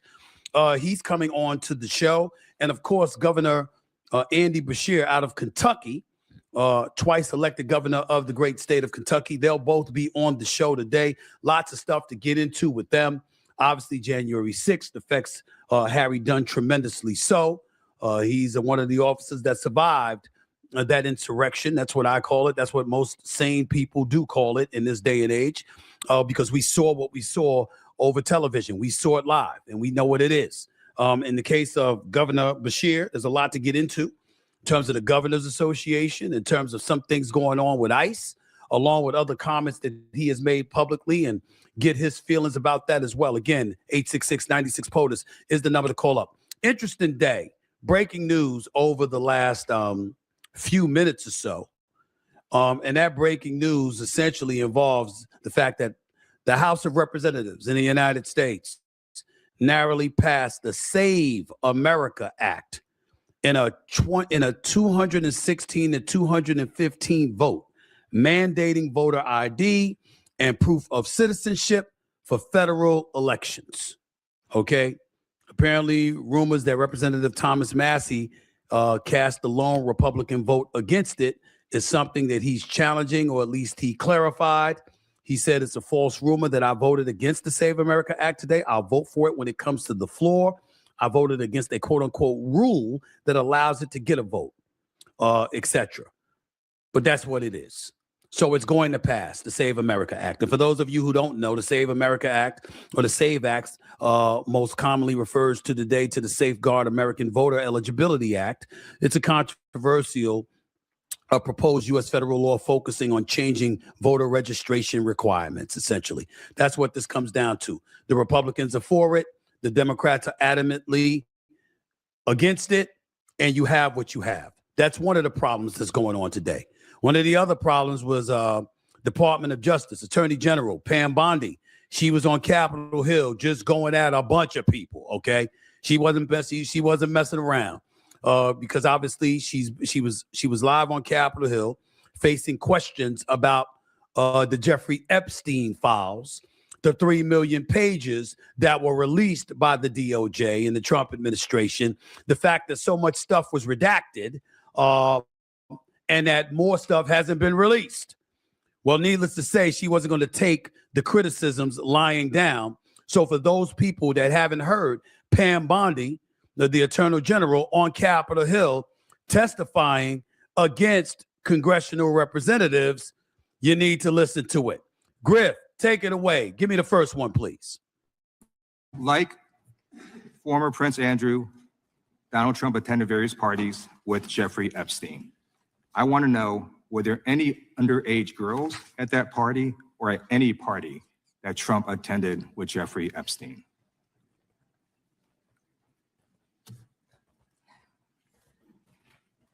This is so ridiculous, and that they are trying to deflect from all the great things Donald Trump has done. There is no evidence that Donald Trump has committed a crime. Everyone knows that. This has been the most transparent presidency. He's the one that asked that those files. I'm reclaiming my time. I got your answer. You said there's no evidence. Trump asked Chairman, please stop the clock. Stop the clock. Legislation. This is Time belongs to the gentleman from California. Okay. I'm going to put up another document from a witness who called the FBI's National Threat Operations Center, because I believe you just lied under oath. There is ample evidence in the Epstein file. Don't you ever accuse me of a crime. I believe you just lied under oath, and this is all on videotape. You said there's no evidence of crime. I'm showing you. Here is a witness statement who called into the FBI's Threat Operations Center. He drove Donald Trump around in a limo. He overheard what Donald Trump said to Jeffrey on his cell phone. He was so angry, he was going to stop a limo and hurt Donald Trump. And he met a girl who said she was raped by Donald Trump and Jeffrey Epstein. She later had her head blown off, and officers at the scene said that could not have been suicide. See, ladies and gentlemen, that was Representative Ted Lieu. I believe that's how it's pronounced. But she was on the Hill. She got into it with him. Pam Bondi got into it with Republican Rep. Thomas Massie. She got into it with another Democrat, North Carolina representative, and of course, you know, Jasmine Crockett and her got into it as well. My question is this: how does any of this benefit us? Bunch of he said, she said. Okay, President Trump is the most transparent president there's ever been. This is Pam Bondi talking. Obviously, the Democrats feel otherwise. Obviously, they feel he's a pathological liar. Obviously, they think he has an abundance of things to hide, if not for himself, but to protect others when it comes to the Epstein files. Pam Bondi is on Capitol Hill testifying, and whatever veracity that's coming out of her mouth, there is no doubt it gets tainted by the inordinate amount of times that she said nothing when he didn't appear to be that truthful. She said nothing when he didn't appear to be that transparent. She said nothing when he originally took the position. Why is the Epstein file so much of a big issue when he campaigned on it otherwise? See, what I want to do is I want to use this opportunity before we have guests coming on this show to make sure everybody understands where I'm coming from. I don't give a damn about much of this. I do care when it comes to the Epstein files in terms of little girls that was sexually abused. A crime was committed, and any elected official, anybody that we know about that is guilty of those crimes need to be dealt with. They need to be punished. There's no question about that. And I'm certainly not trying to shove that aside like that's some insignificant issue. Their lives will forever be changed. And our compassion, our empathy, our sympathy, and everything else that comes with it from a sympathetic perspective needs to be thrown in their direction. And we need to be looking out for them. There is no question about that. But if you don't have hardcore evidence and you're just on Capitol Hill throwing accusations back and forth against Trump or in defense of Trump, we got a problem, because how do things really, really get done? You know, I'm sitting here today and I'm watching reports, and it's talking about how 130,000 jobs were filled in January, and how that number was a bit larger than anticipated. That would appear to be a good thing for the administration. It would appear to be a good thing to see the three indexes, whether it's the S&P, it's the NASDAQ, it's the Dow Jones, elevating. It would appear to be a good thing to see the unemployment rate at 4.3% as opposed to 5, 6, 7, 8, 9, 10%. It would appear to be a good thing. But we don't even know what to deduce from that.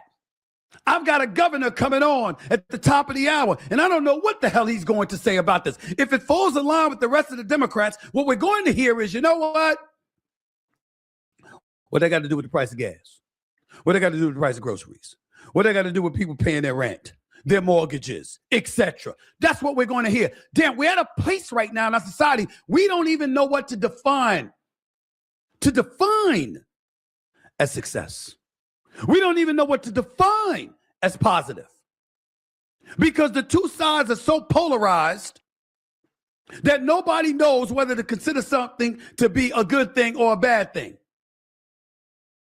We got a federal deficit. We got a U.S. deficit. We're wondering how much of GDP that's chewing up. We can't seem to make up our minds whether the tariffs are good or bad. We've got folks on the right talking about it's important that we deport people and send them on their way, men, women, and children, because we got too many immigrants, migrants in this country illegally. On one hand, that sounds about right, because we had a Democrat as president in Joe Biden that let millions upon millions of migrants into the country via open borders, and didn't think a damn thing. All right, y'all. So we're going to move right along. And I don't mean to do that and make it seem like it's unfair. It's just that when he gets to that point in the conversation, y'all let me know. If y'all want to hear him out and you want to, listen to what's going on and have a real conversation about that, we can do that. But some of that talk for me is just, it's a little bit, I don't agree with it. That's just all I'm going to say. Because when it came to all of those laws and those things being done and allowing immigrants or migrants to come into this country, one of the major reasons as to why they were doing that is because within their said countries, they had a lot of war and a lot of unsafety. And so the United States said that they would deem themselves to be a sanctuary country, and they had certain states that they assigned to be sanctuary cities. And so when it comes to sanctuary and keeping people safe and allowing people to leave from a place or a space or a predicament that is not safe for them, if you want to, open up your country, open up certain states within your country to allow people to come here as, individuals that are seeking sanctuary, that's something that I think is noble and I think that should be done. And that did happen. And a lot of the reason, if we actually get down to the nitty gritty of it, of that happening is because, well, never mind. I will save that for another conversation for another time. But anytime you want to be or say that you want to provide sanctuary for someone who is in a predicament that is not good or safe for them and their family or their children, and you want to, say that they can come here to find safety and benefit, we can't be sure, because I do know that certain things happen, within this governmental structure and system that are not just for those reasons alone. They're for other reasons. We all have to do our research and read into that and learn about that a little bit more. But it is what it is. If we have been deemed to be a country that is willing to bring people in and put them in certain places and spaces for sanctuary purposes, I don't think that's something we should be mad about. And if those people were given, they were given those messages, right, that it is safe here, you can come here. If you are under any danger, or if you feel as though, and what's happening in your country right now, you need a sanctuary place to come, and we are allowing that. If these people have been allowed into this country, the United States, because of those things, then that's what it is.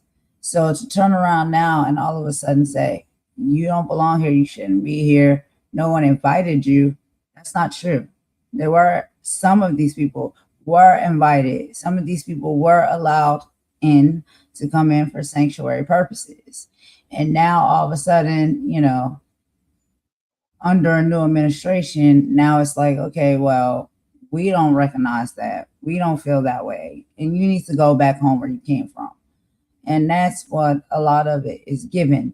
But you have to also pay attention to the fact that if there was an administration and laws and regulations that were put into place that told these people they can come here for safety and sanctuary, and that's why they are here, how can we overlook that? How can we say that they're here because they snuck in?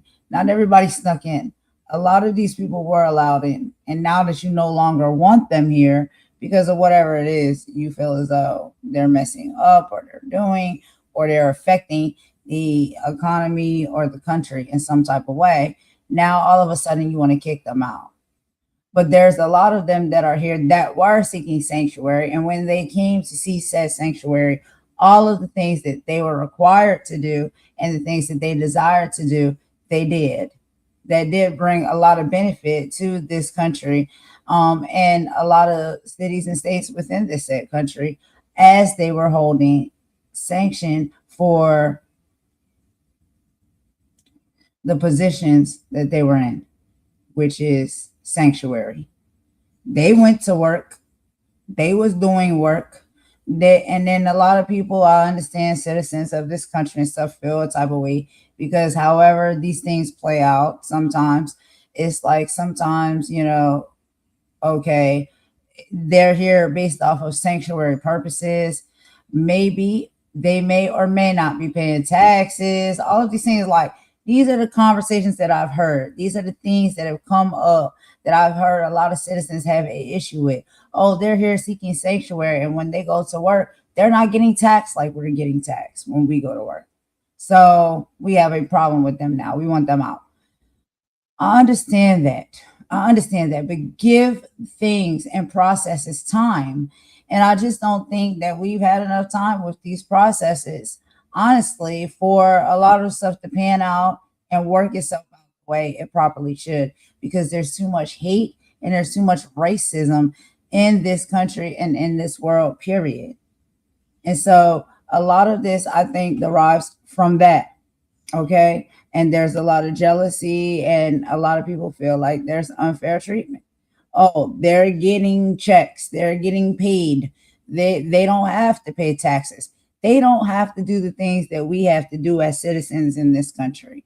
And so therefore, we don't like it. We don't like that they're here. We don't like all of the extra perks that they're getting, and we want them out. Okay. That's one thing. I understand that some people may feel that way and come from that type of, thinking point. But what I can say is, even if you do feel that way, right? And even if there are, administrations that's put in place to say, you know what, we're going to reverse all of this. Yeah, this is too much. I think some of these people should go back to the countries where they migrated from. Okay, that's one thing. But we need to talk about the severity, and we have been talking about the severity of the situation as to which you are trying to detain these people and send them back to said country because of these said purposes. If you want to send them back to their countries, if you want to kick them out because you feel like they're getting the better end of the deal, they're getting the larger straw, right? You still don't get to abuse these people. You still don't get to unalive these people. That is not the way to go about it. Even if we were just to sit here and try and say, okay, if that's your reason for wanting to send a lot of these people back to their hometowns and countries that they come from because you no longer want them here and you think it's interrupting with the American citizens and their fair share that they get. They're coming in and taking or getting what we think American citizens are due, and American citizens aren't getting it. So why is it fair for them to get it? Even if that was the argument, you still don't get to abuse these people. You still don't get to unalive these people and mistreat them.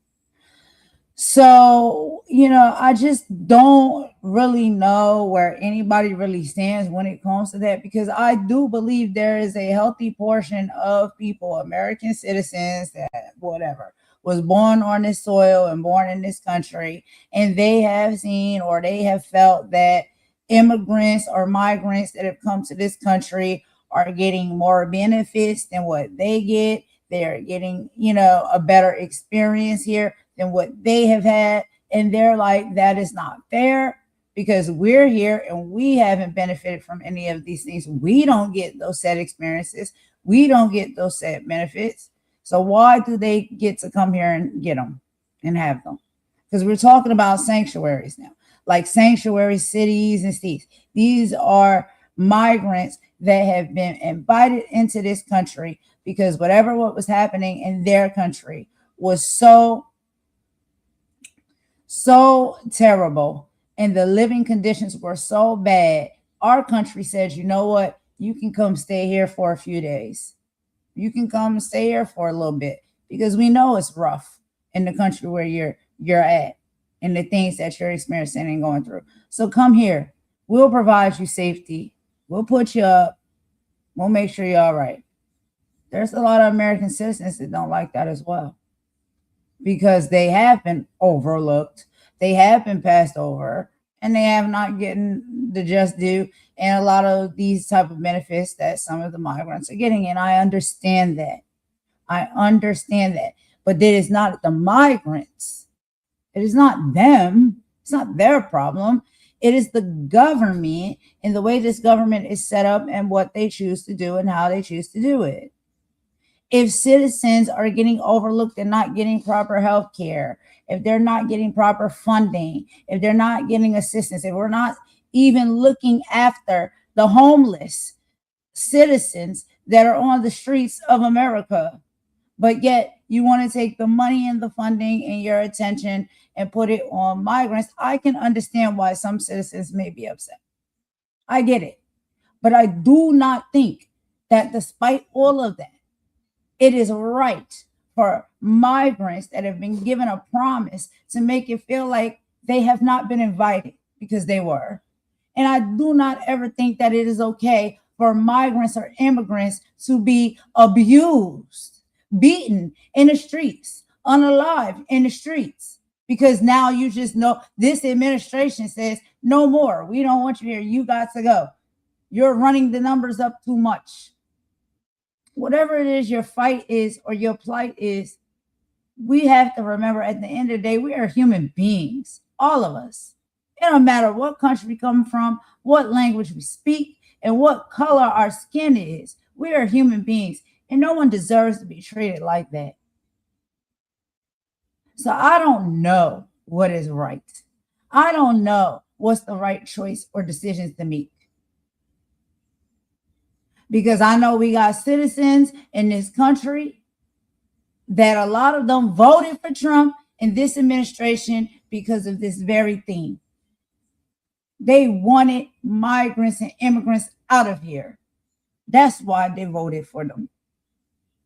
That's what was important to them, because they got overlooked, they got bypassed, they weren't able to get the same respect and services that some of the migrants and the immigrants that's here in this country get. What am I supposed to say about that? How am I supposed to feel about that? I'm not a person who's greedy and looking over at somebody else's plate or somebody else's opportunity and be like, well, you know what? I ain't getting those benefits. So I don't think nobody else should get them either. And these people, especially if they ain't from this country, they need to go. That's not how I feel. That's not how I think or I move or operate.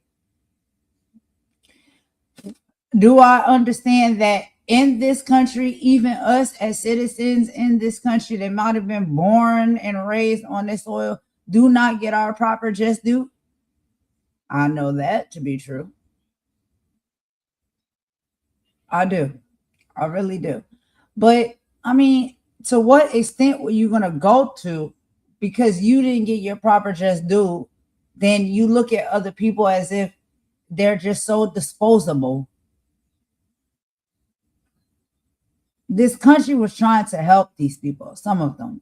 Now, whether some of these people that did get that opportunity, that chance to come on in, which a lot, honestly, can tell you they were invited in. Now, what you do in your time spent here is what you do. Same thing as what citizens do in their time spent here. Citizens of this country wreak havoc and hell, okay? They commit crimes. They hurt and harm people. They steal. They snatch. They cheat. They do all of the same things that they're trying to say, oh, okay, we have so many migrants in this country, so many immigrants in this country that are wreaking havoc over cities and states and towns. Who was wreaking the havoc over those cities, states, and towns before migrants even came here? It was the citizens of these said cities, states, and towns and country. Doing it to our own people most of the time, to each other. So I think for me, that's the biggest problem that I have with a lot of this.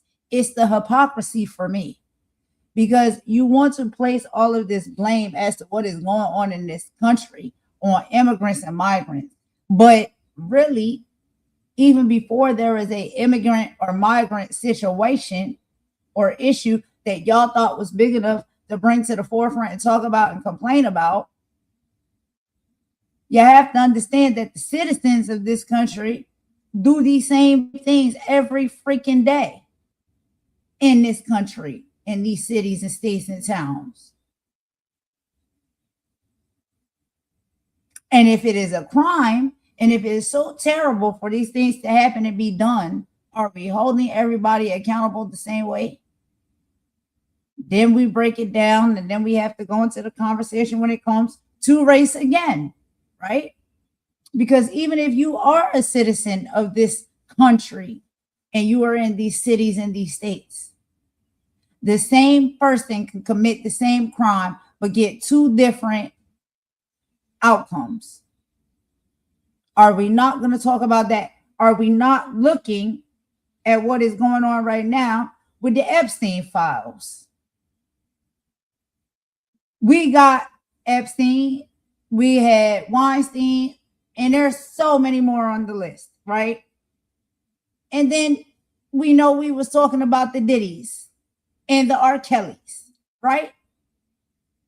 So we got all races and all groups and all different type of people that will go out and be out in this world, in this society, and do the nasty, heinous things that they do. But do we hold all of the same people accountable the same way based off of the things that they do? No, we do not. This is why we have the Pam Bondis, and we have the Kristi Noems, and we have the Donald Trumps sitting up here skating their way. And Lord, it's so many more I can put on the list. Skating their way out of crime and terror, right? But then, it becomes a racist issue and they want us to shut up and stop talking about it. But when it comes to minorities, Black people, brown people, Spanish people, they seem to get the gavel rained down on them harder than the other people. And I'm not saying that they don't deserve to get the gavel rained down on them for the crimes that they commit and the things that they do. But what I'm saying is, why is it not fair across the board? And we're just talking about in this country alone. So other races, when they doing or committing certain crimes, the gavel going to rain down hard on them. They're going to get it. They're going to get it. They're going to feel it. They're going to see it. But then we're sitting up here and we're looking at an administration full of criminals. We're looking at Epstein files right now. Nasty work. But does it just kind of seem to you sometimes that when it comes to race, certain races get the gavel rained down on them, and certain races, they get to just skate free with the things that they do? So please, with the hypocrisy, do not sit here and tell us as the American people that now you have all of this issue and all of this problem because migrants or immigrants have come to this country and you feel as though they are committing crimes. Crimes have been committed since the beginning of time. And the main ones who committed crimes, child, y'all don't want to have a real conversation about that. Y'all don't want to have a real conversation about who really started out committing these heinous crimes. People will run away from that. They don't want to hear about that. But if we were to be honest, how do you think this country even came about? Crime. Crime. Thievery. Slavery. Abuse. Come on, y'all. We know our history. We know what is going on in this country. We know how much blood has been shed in this country. And we know who stands at the forefront of being the first ones to do it. So you want to talk about crime? Let's take it back to the very beginning if you want to talk about crime. Huh? And these are the conversations that they don't want you to have. These are the conversations that they shy away from because it's the truth. But now all of a sudden it's the migrants and the immigrants. And before it was them, it was the Black people. Okay? And look what they're doing now. The very same thing they were doing in the beginning. Deny, deny, deny. Lie, lie, lie. And still feel as though that whenever they do something, it's noble. It's constitutional. It's not a crime. No, it's crimes. Y'all been committing crimes from the very first day you step foot on the soil. But now all of these crimes is so much bigger issue for you because it's people committing these crimes. And I'm not saying I believe in crime, y'all. I'm not saying that, but I'm saying the hypocrisy for me. The biggest criminals are the ones that's now coming out having problems and wanting to say that other groups and races of people are these huge criminals that are destroying this country. This country was founded from criminals. and crime-based behavior. Are we not going to sit here and act like that's not the truth? Are we going to sit here and act like we don't know that? Stealing, pillaging, killing, crime. That's all crime, you know. And who was the first ones to do it? So, I say all of that to say, look, if we had an administration that had a outreach of heart and wanted to put things in place to where they wanted to help people and welcome people to this country, to make it better, to make it a melting pot, to make it beautiful, then we have an administration that came in and thinks that's not the way to go about doing things. We don't like the way that looks. It's too colorful for us. And then you want to sit there and you want to stand down 10 toes down about crime. If we're going to have a conversation about crime, let's have a real one. Because I don't have time to sit here and listen to the boo-hoo tears from the Kens and the Barbies. They're sitting up here acting like they don't know what it is. And that we as the people don't know what it is. You want to talk about crime? Oh, and what are the crimes that's being committed? So there's murder. They say it's murder. You know, I have to mispronunciate to not be in trouble. There's that. And then there's all of this smuggling of Uggs into the country. Who do you think first brought the Uggs to this country? Who do you think sit in labs every single day and create the Uggs? You think we need somebody to smuggle Uggs into this country when we got labs in this country that make them? Can we have a real conversation for once? I am just so tired of people having these false conversations of outrage when they act like they don't know what the truth is. We got chemists in labs that are making the Uggs in this country. They make them here. So what are you talking about? People smuggling Uggs into the country. Now, am I saying that they're not bringing Uggs into the country? I can't be sure about that. I don't see all of that stuff. Perhaps they are. But if I was going to say what I really want to say and what's on my mind, I think a lot of times when they coming across the rivers and the boats and the oceans and all of the things that they on to bring the stuff here, I think y'all asked them to bring it. I think y'all know about it. And then when things go left or they didn't go your way, now all of a sudden it's an issue and it's a problem. We're going to complain about it. Stop it. Stop it. Stop it. Enough is enough. I'm sick of it. I'm very tired. I don't know if anybody else is very tired of the lies and the gaslighting and the bull that come out of these people's mouths. I'm tired of it. You think that we're dumb? We are not stupid. We've been here our whole lives, some of us. If you're a citizen, you're born and raised, on this land.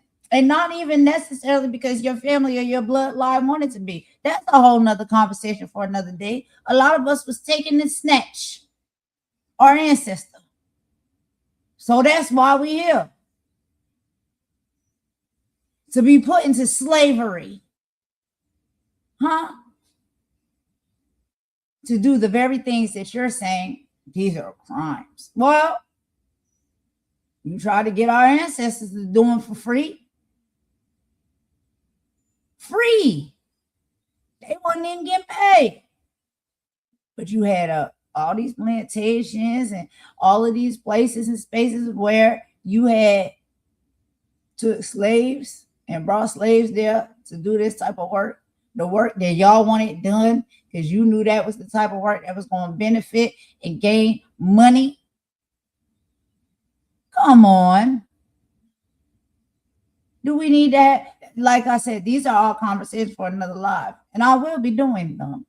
We'll be talking about the cotton fields. We'll be talking about the tobacco fields. Sure will. We'll talk about all of that. Because come on, the hypocrisy for me. You snatched people, you brought them to a country that was unknown to them, you put them to work doing a lot of times illegal things. But because y'all had the reign and the power, you voted it into law and you made it legal.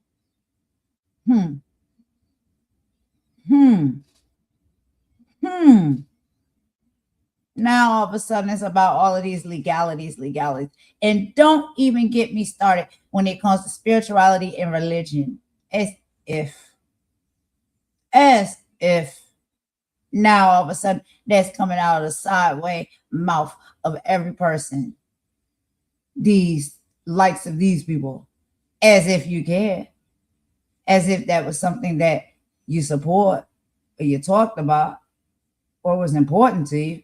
Now all of a sudden you want to run along with that religion, spirituality, and then want to complain and cry about crime being committed. This whole country was founded off of crime. Don't nobody want to hear me talk like this though. Because see, when I talk like this when I get into trouble. This is when I get into trouble. I ain't lying. If I ain't lying, I ain't flying. I'm telling you. I get into trouble when I say it like this and keep it all the way 100. Straight up, straight like that. Yeah, that's exactly what it is. So what are we talking about here? Crime. The whole country was founded off of crime. Now we gotta crack down on crime. Yeah, okay. Let's keep going real quick and then we're going to get into the next video, okay? We'll listen to just a little bit more of Stephen A. But after this, because this is a very long video, I can't listen to all of it, y'all. We'll listen to just a few more statements from him. And then after that, we will be getting into our next video that will be from none other than, y'all know, my favorite, Reese Waters. We'll get into his video as well. And then we also have a video from Jack Kosherella. I hope I'm saying his last name right. And he'll be talking about how Trump gets a resignation news that he feared the most as the House is now revolting against him. So we'll talk about all of those in just a minute. But let's hear a little bit more from Stephen A. and we'll be right back. Nor have a plan about how to address that issue. We had a candidate in Kamala Harris that appeared to be far more interested in making sure she didn't engage in what would be deemed as betrayal for anything that she spoke against than President Biden, as opposed to committing herself to winning the damn race. She wanted to make sure she didn't lose a supporter or a friend that was the president at that particular moment in time. Where'd I get the American people? We got Trump out here just days ago letting out a video. You didn't think I would forget that, did you? A video about a 2020 election being rigged yet again. The man is back in office, ladies and gentlemen. He's the commander-in-chief.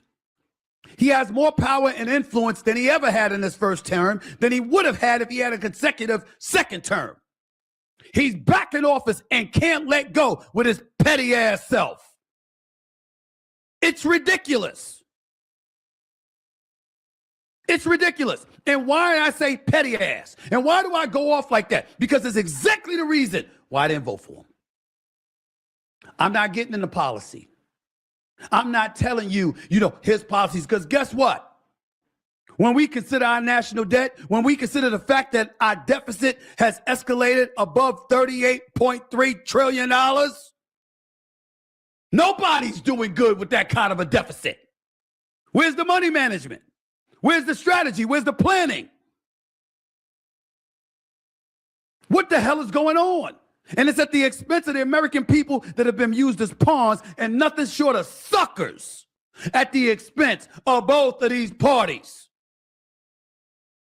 I have nothing against any specific individuals, but as a body, as parties, I can't stand none of their asses. They make me sick because of this.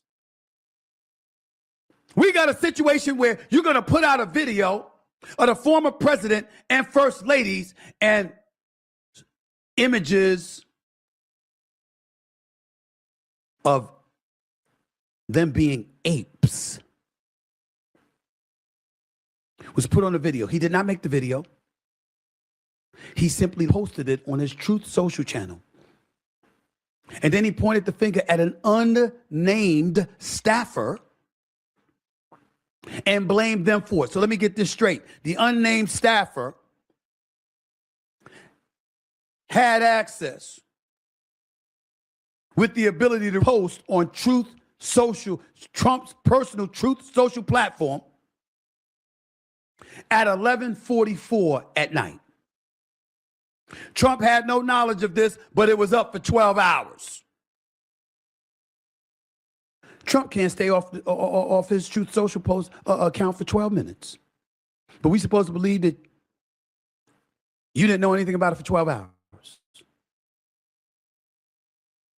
You got Caroline Levitt, the press secretary. First thing she jumped on was it being fake news and fake outrage, as if she was black and she could understand, and she had a right to speak to the level of outrage black people were feeling.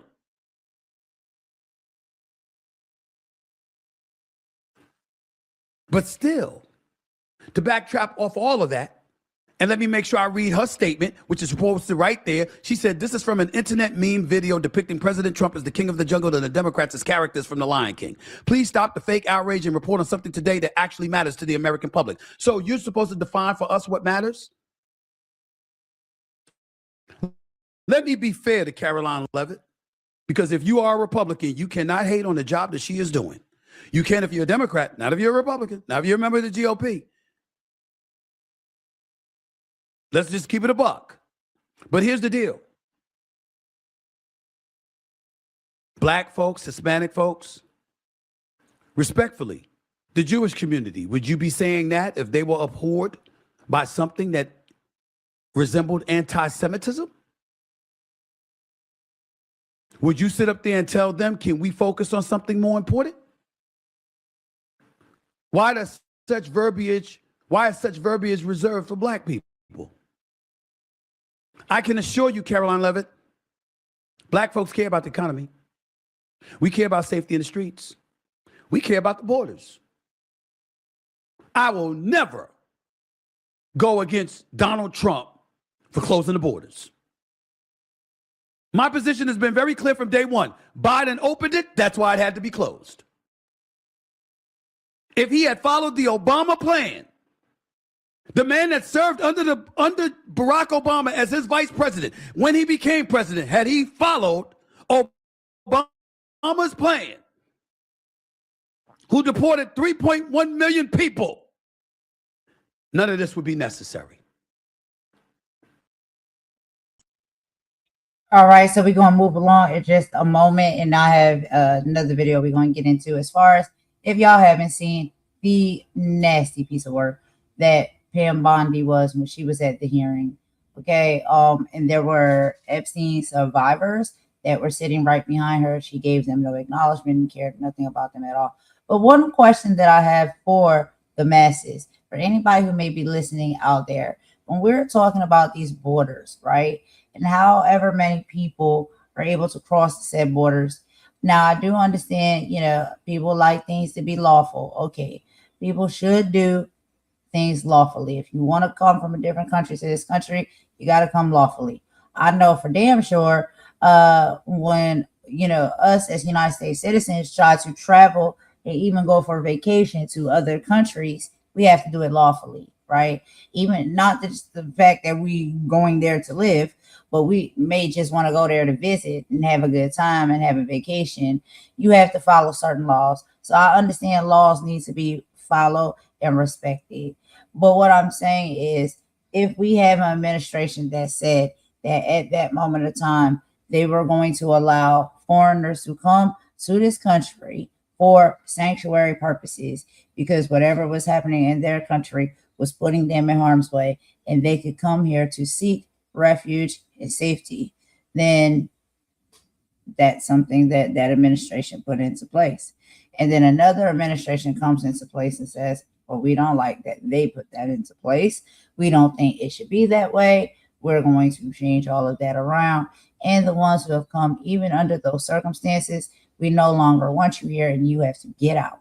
Now, do you think that is fair? What if you are someone who came to a country or this country in sanctuary status? Like you were coming here seeking help and refuge because the things that were happening in your country was wreaking havoc and harm in your country and making the living standards unsafe for you and your family.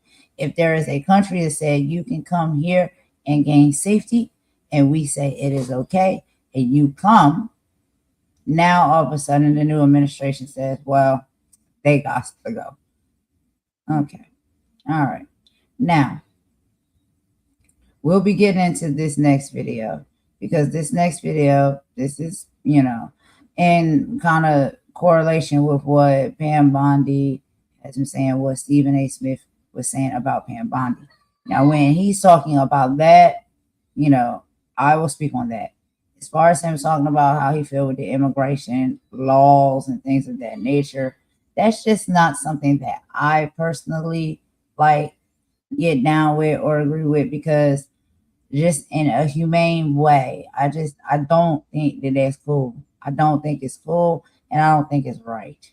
And so I'm not saying I think people should be able to break laws and sneak in and slide in without doing things the proper way. But if people have been invited, like you get an invitation, that's like I have a party or I have something and I have invitations that I send out, and I send these invitations and these people show up. And then I'm tired and I go to sleep and somebody else is hosting my party. And that person that's hosting the party says, you know what? We don't want the likes of these people here, so we're going to kick them out. But I originally was the one who sent the invitation out and said they could come. Do you think that's fair for the people on the other side of that, for the switch up to be so quick and brief? I don't think it's right. And a lot of these people are seeking sanctuary here in this country because a lot of things that are happening in their said countries have been orchestrated and started by this country. If we're not going to keep it above. So that's just something I have a problem with entirely. It's just like, it's the hypocrisy for me. It's the lies. It's the nasty work. It's the racism. It's all of it. I'm tired of really all of it. And all of this derives from all of those places. All of the places it derives from are dark places, selfish places, discriminatory places. And I don't rock with none of that. But anyway, let's go ahead and get into this next video. First, we'll take a song break and then we'll play the next live. I'll be right back, y'all.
We are human, blood and bone and soul.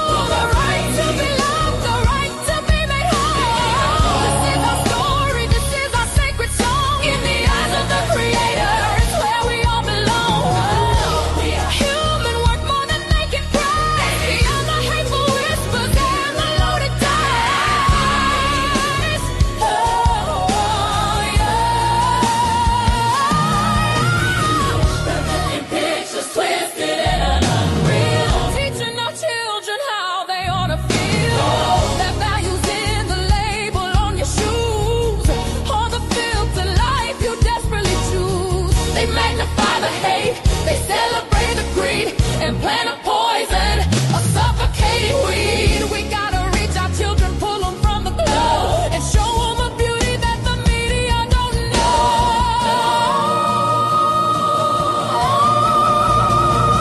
Me out, yo, check the vision.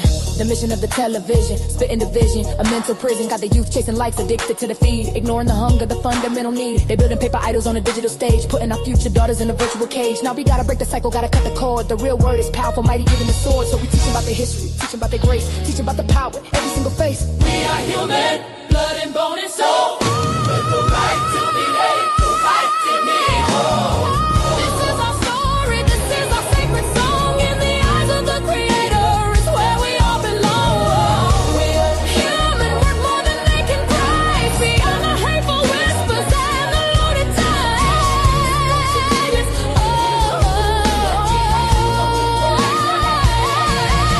We'll build a world where every voice is heard and valued. And truth is not a whisper, but a mighty thundering word.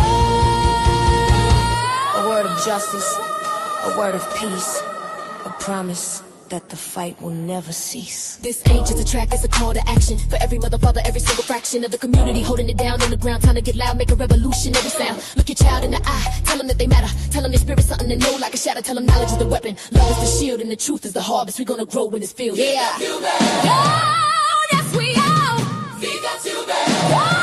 Near and far. Let them know the sacred words for every single soul on this earth. Quiet. Human. Right to live. Right to live. Human. A gift to give.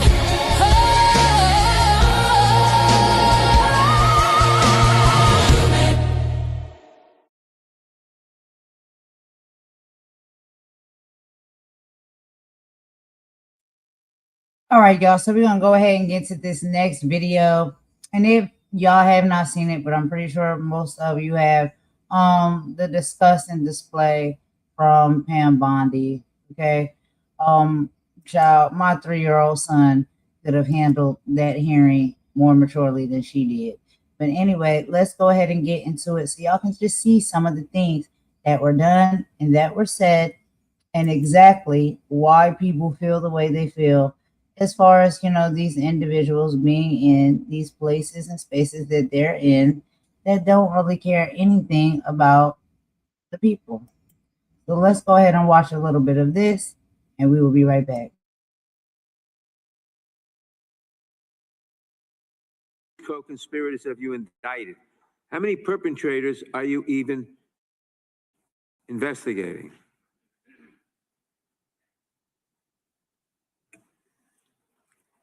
First, you showed it. I find it. How many have you indicted? Excuse me. I'm going to answer the question. Answer my question. No, I'm going to answer the question the way I want to answer the question. No, Your you're going to answer the theatrics are question the way I ridiculous. asked it. You can let her filibuster all day long, but not on our watch. Not on our time. No way. And I told you about that, Attorney General, before you started. You don't tell me. Yeah, I did tell you because we saw what you did in the Senate. You're a lawyer, not even a lawyer. I'm going to teach you the rules again. You're the Attorney General of the United States. We have rules here. You're obsessed with him. You're the Attorney General of the United States. You're And the rules. obsessed with Donald Trump. You have Trump derangement syndrome.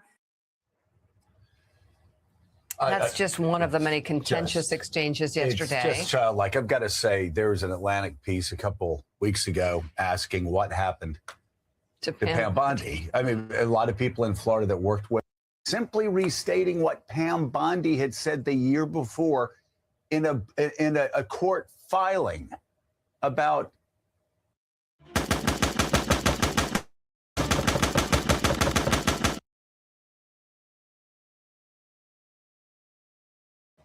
service people breaking the law.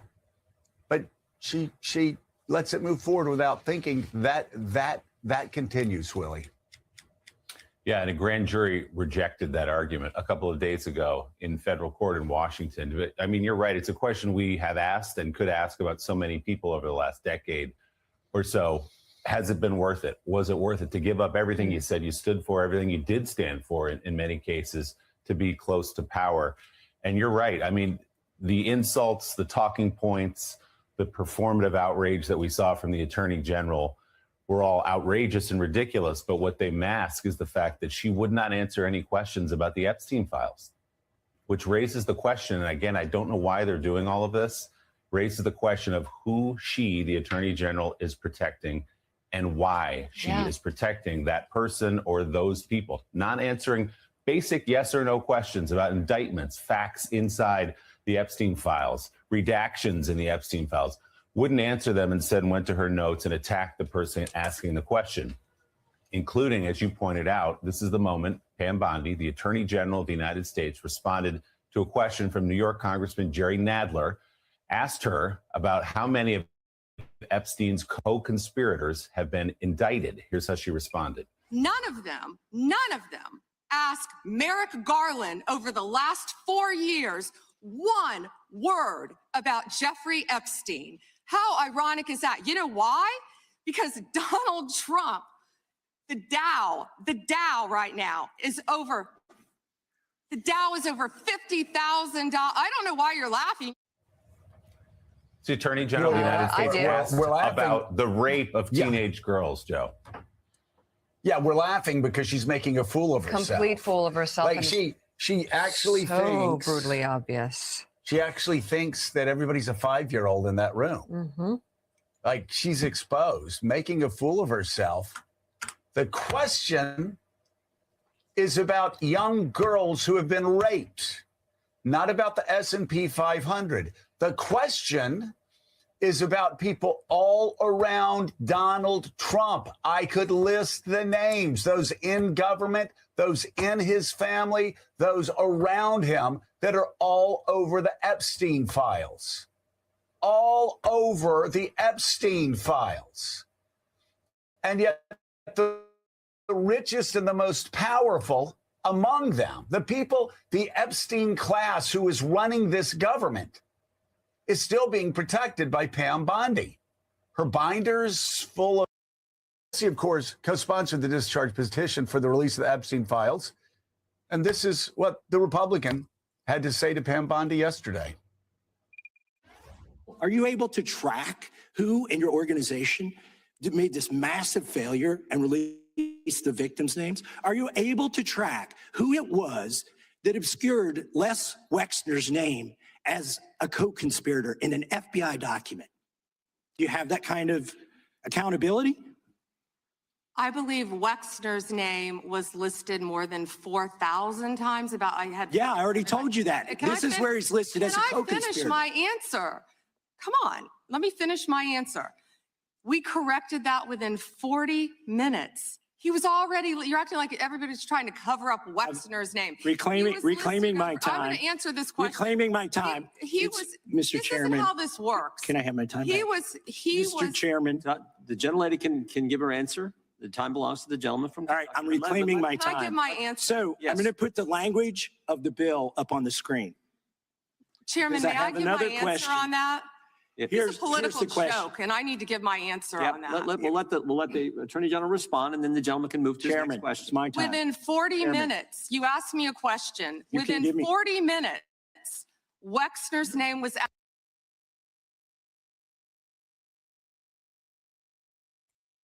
Did y'all hear that? Okay, she said this is a political show, and I'm going to give my answer. Listen, I know that these things get publicized and they put out for the public to see, but it is not a show.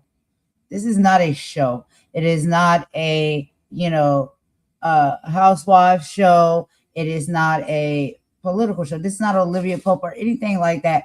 This is real serious government, and this what goes to show you what these people and how these people move and operate and what they think. They think that all of this is just a show, that is some type of entertainment. These things affect people's lives in serious ways. The decisions that y'all make and y'all come up with affect citizens' lives, people's lives, not just in this country, but also in other countries as well. It is not a show. It's not a show. And that, that type of stuff bothers me. Like, what is wrong with y'all? Do y'all think everything is just a reality TV show these days? It's not a show. I know that's where Trump came from.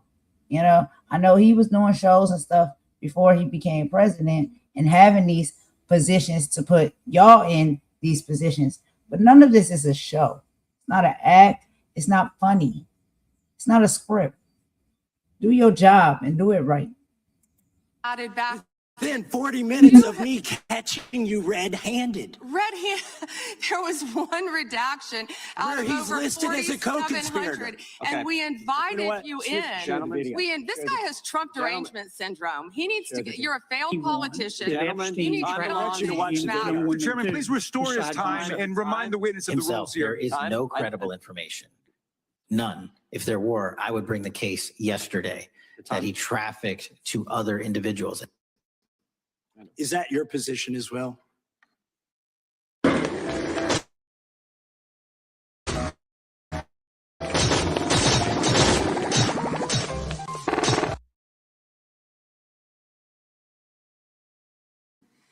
My position is any victim who comes forward, of course, we would love to hear from them.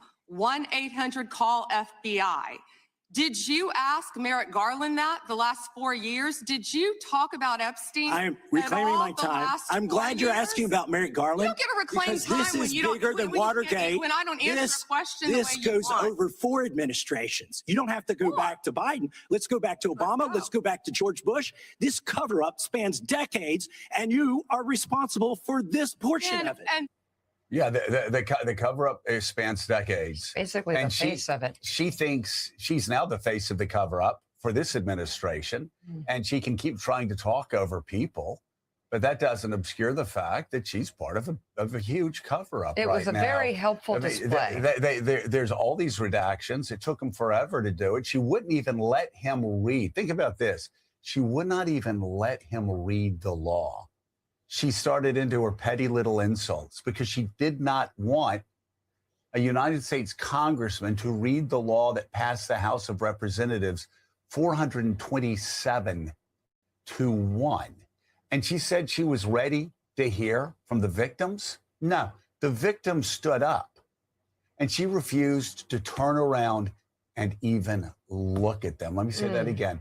The victims, there were many victims who were there, and Pam Bondi refused to turn around and even look at them. Instead, she comes with these literally 5-year-old insults. If I'm that, what does that make you? Basically, is it a failed lawyer or burned out whatever or Trump derangement? No.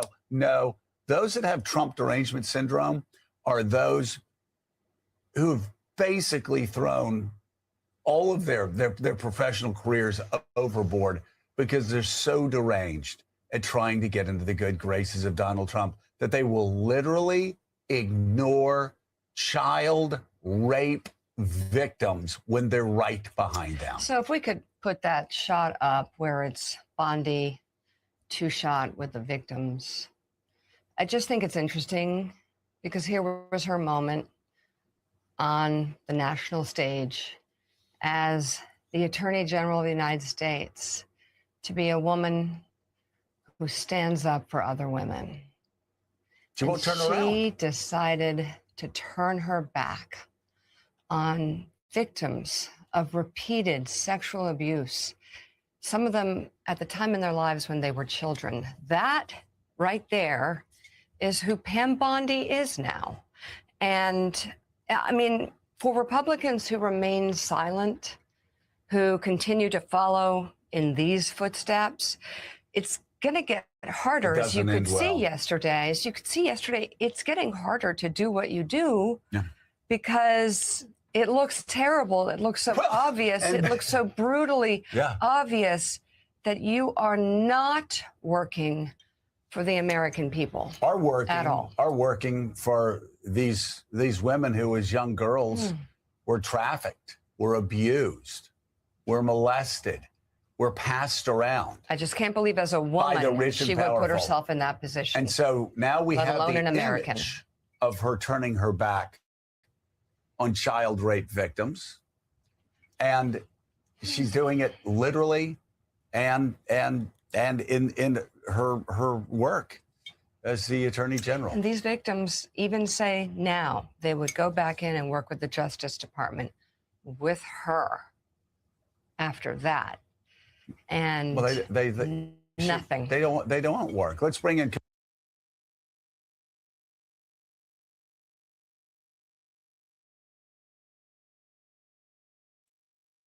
All right, y'all. So I just want to play a little bit of that so y'all can hear some of the direct conversation that was happening with, Pam Bondi at the hearing, how she responded so smugly and just really didn't seem to care. But anyway, we're going to get into our next audio. So this is from Jack Kosherella, and he's talking about Trump is getting resignation news that he feared the most as the House is revolting against him. So let's go ahead and get into that audio, y'all. We'll listen to that real quick, and then we'll get into our final video, which is pretty funny. But we'll get into our final video for the live, and then we'll be done. But let me get this pulled up real quick. Hold on, here we go. And then we're just gonna listen to the audio on this one, okay? Oh Lord, I cannot believe this stuff. I don't know if y'all can believe it. Like this, it's just every day it's something, and it's just, Lord, it's too much. All right, here we go. So let's go ahead and get into the audio, y'all, and I'll meet y'all in the chat. Be right back.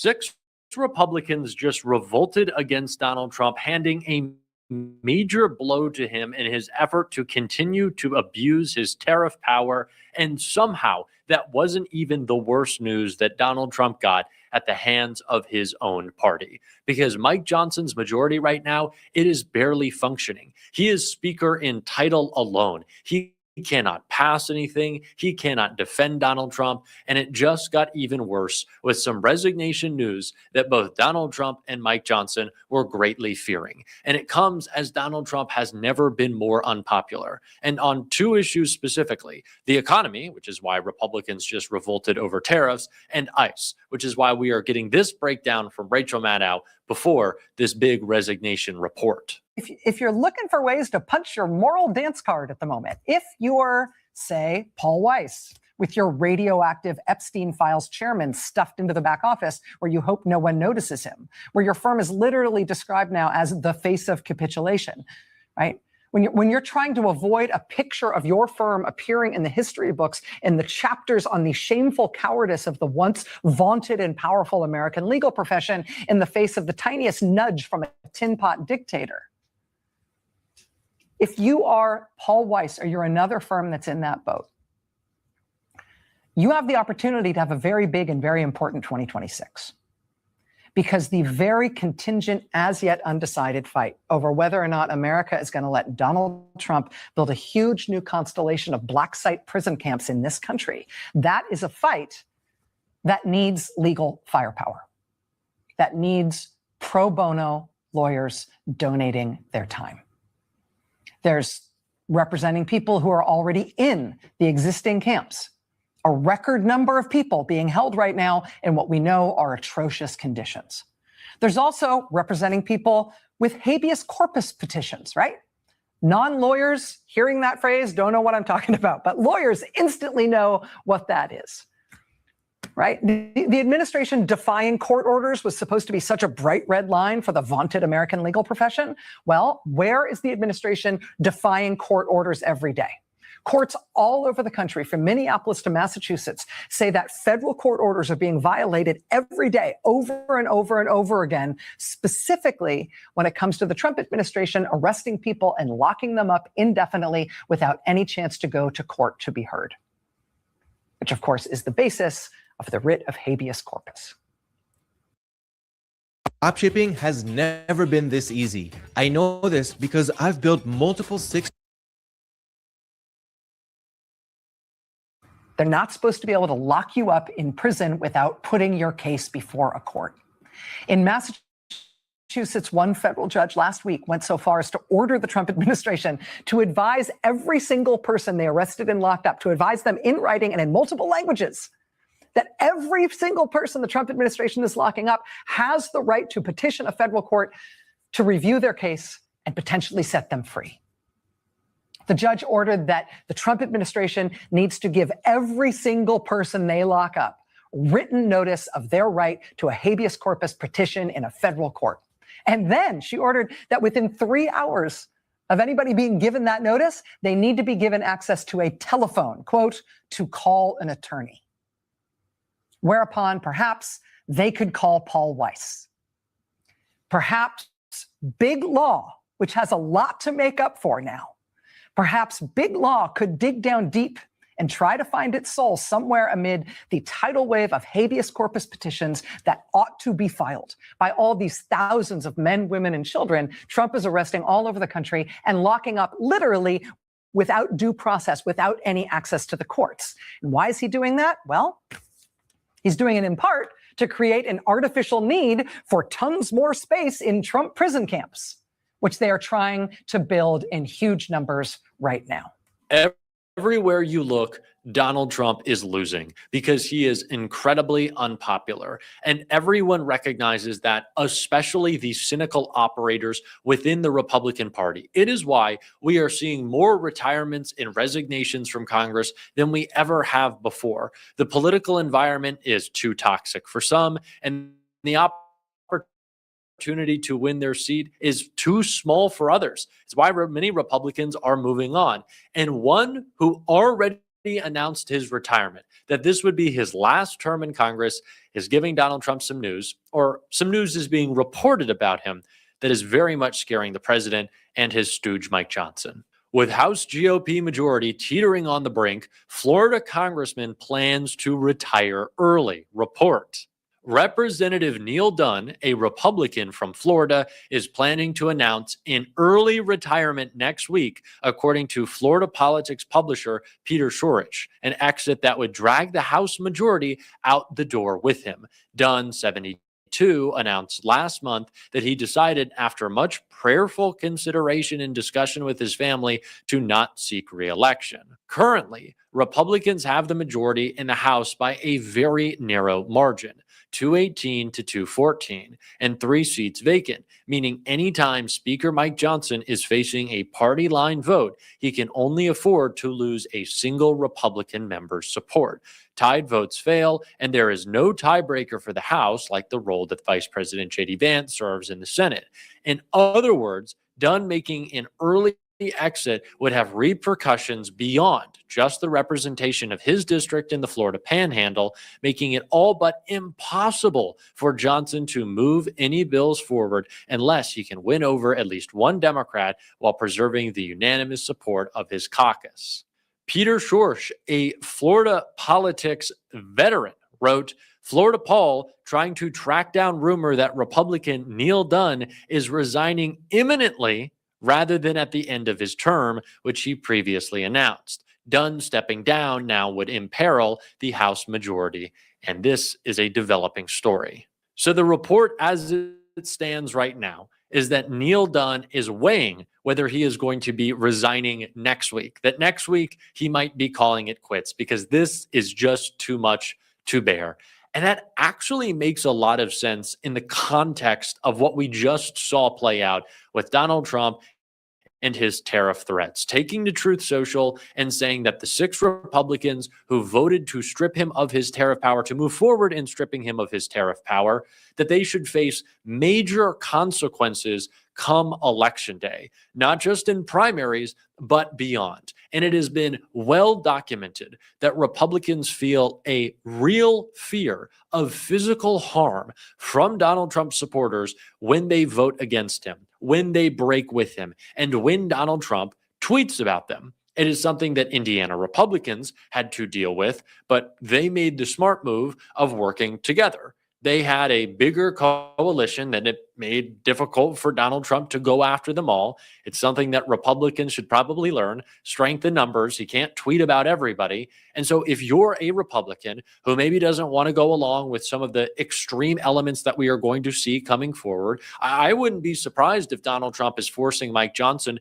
to attack polling locations, to declare, emergency powers for him, to hand over his Article 1 powers. Anything could happen in the next couple of months, which is why it's more important than ever that Chuck Schumer and Hakeem Jeffries and other Democrats start to come up with plans to make sure that there's not an ICE agent at every ballot box, that Donald Trump isn't deciding that he wants to attack or try to stop mail-in voting.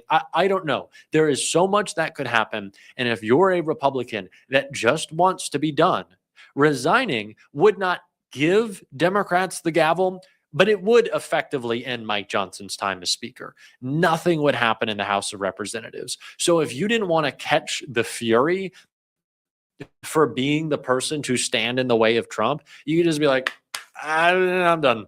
I'm done. And that's what's being reported right now. Neil Dunn is considering resigning. That next week he could say, I'm out of here. It's about to warm up at the Panhandle, right? We're going to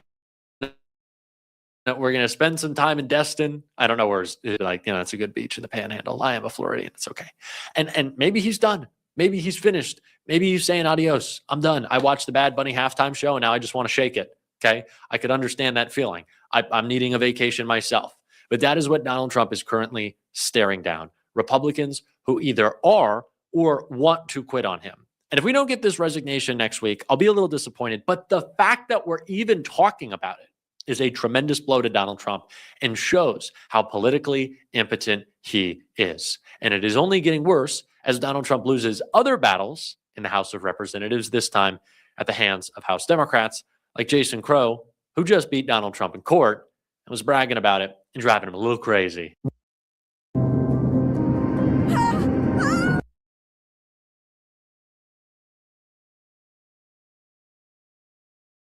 About what that said when you got the word that the court looked at the facts and went, get out of here. Well, the system in this case held. The system worked. Yeah. That is the beauty of a grand jury or any jury, right? The founders actually designed it for exactly this purpose in mind. Mm-hmm. That you could have a rogue runaway presidency that's going to weaponize the government against political opponents, as we have in this case. But a jury of the peers are going to say, no, not on our watch. We're not going to do it. That's the first important part here. The second is, I think folks absolutely know what's really going on here. This is not about us or Mark Kelly or Alyssa Slotkin, and it actually isn't even about the video. What the administration and Donald Trump in particular is trying to do is send a message to Americans that if you dare dissent, you dare speak up and step out of line, you will be crushed. Yep. So you all better fall in the line. But we are not going to be threatened. We're not going to be intimidated. And he picked the wrong people because we're not backing down. There you go. When you say he picked the wrong people, he picked the wrong people in part in his targets. He also picked the wrong people writ large. The New York Times refers to what happened potentially being read as a citizens' revolt, that you have American citizens who are actually the final line and the final check on this so-called justice system here in this country. You're pushing it even further. You have a letter from your attorney that is demanding that Jeanine Pirro never take legal action against you, saying the indictment was a misuse of power. The reports that your office tried and failed to secure an indictment against Congressman Crow represents a breathtaking and unprecedented level of prosecutorial overreach and misuse of power. Accordingly, this letter is a demand that you take no further action against Congressman Crow and puts you and those pursuing any further charges on notice of the legal ramifications if you do so. Have you heard back from her office? No, we haven't. And here's why we sent that letter. It's really important right now that we start imposing costs on people who are abusing the system, who are turning their back on the Constitution, who are violating the law. They just can't be doing this with impunity. They have to know that we're making lists. The man keeps losing and losing and losing.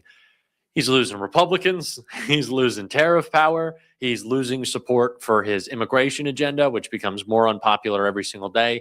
And Democrats need to go on offense, calling it out when they win, make Trump look weak. And that is exactly what Mark Kelly did. And why I'm bringing that up, because we're posting about it on Shift, where you can subscribe, of course, down below.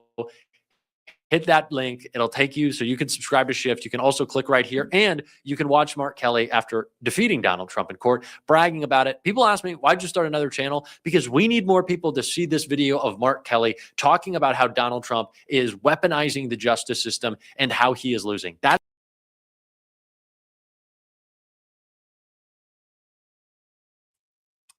All right, y'all. So we made it to the end of that video. As you can see, based off of everything we're hearing, that one was audio only, but y'all heard enough to know exactly what is going on and what's going down. But we're going to get into our final video for the live for this evening. And this is more so around like the celebrity-based one. And it's also comedy because, I'm trying to end it now when doing these lives with a little bit of laugh and a little bit of funny, so we can, not leave feeling so depressed and so defeated about a lot of these things that's going on. That's really BS, if you ask me. But anyway, this is FAFO session from none other than Reese Waters. And this is about Bad Bunny and how he brings the FAFO season to Real Housewives. So let's go ahead and get into this for a little bit, y'all. I don't know if we're going to play all of it. We're just going to play some of it. But is going down. Anyway, let's go ahead and get into it. I'm going to get everything set up. Before we play that, let me just play a little quick song, and then I'll be right back. Okay? Give me just a sec.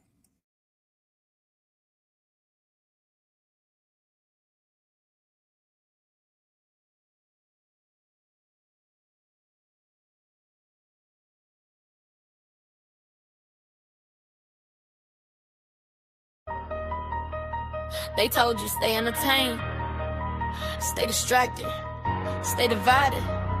I said, stay dangerous. Let's go. We here. You want the tea, you want the beef, you want the who said what. But when it's time to build a life, you keep your big mouth shut. You binge watch chaos, call it keeping informed. But when it's time to grow, suddenly you're born. Addicted to the circus, dancing for $1 bill. Well, they harvesting your focus, popping every kind of pill. Algorithm got you trapped, the digital is every trying to bang you. Rather watch a dummy captain claim your sovereignty. You feel it, don't you? I know you do. That pressure in your chest, that whisper saying you are built for more than this. Breathe it in. High frequency, we don't vibrate low.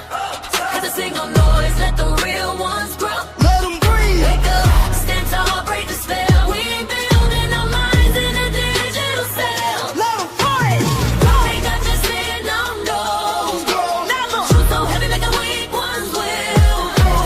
Mind up, the truth gets strong. Then let them fall.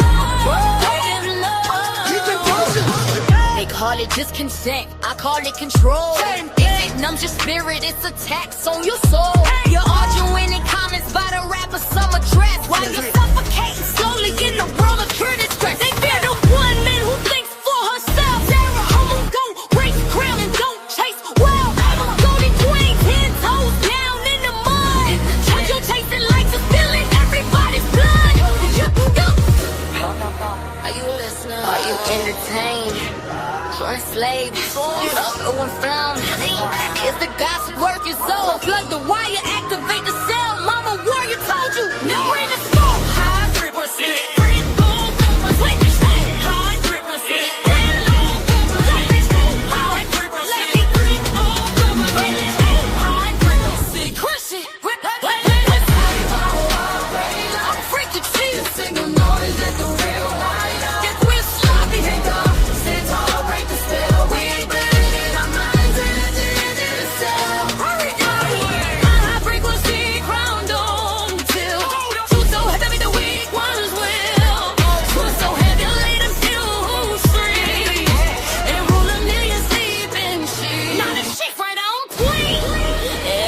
Drop when the truth gets loud, but I'd rather have the crown than the brainless crowd. Born in the water, run the mud to the throne. From silence to signal, mama warrior, golden queen, so the sky static gone. Close, static flat band.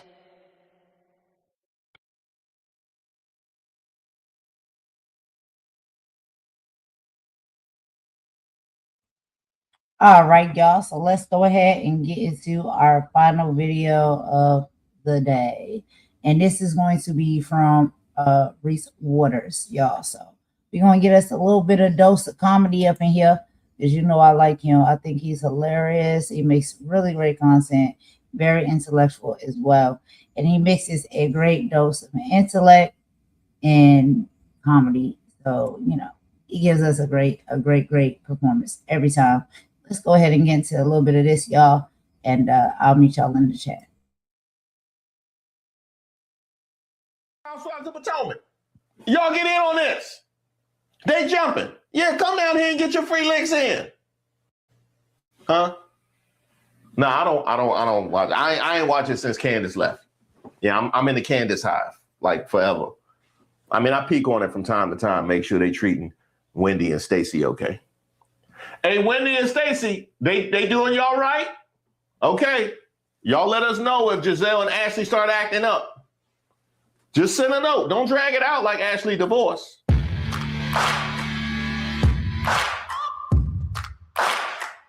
Shout out to all the subscribers and the members here on the channel. Don't forget to like the video. I'm Reese Waters, and this is Racist of the Week, where we explore the stupidity and hypocrisy of discrimination in hopes we can build a more perfect union. And also laugh. As usual, I would like to thank today's sponsor, Racism. And of course, if you have any nominees, you can drop them in the comments. You can email me at admin@reesewaters.com. So, MAGA, when you see Black or brown people celebrating, enjoying one another, commiserating, tell me where it hurts. Just can you point where is? Hey, no, don't touch that. Isn't that what you always complain about? That's profane. I got kids watching my stream. I sound like y'all now.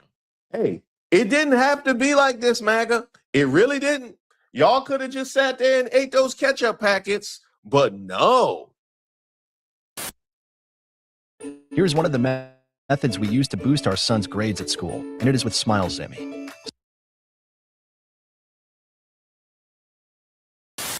So we all agree. Now we all Pam. agree. I agree. I said it before that it was the worst halftime show ever, and it's 250 years that we're celebrating right now in the United States, and I just don't think it was appropriate to have it in Spanish. And quite frankly, I didn't need to see him grabbing his, G area.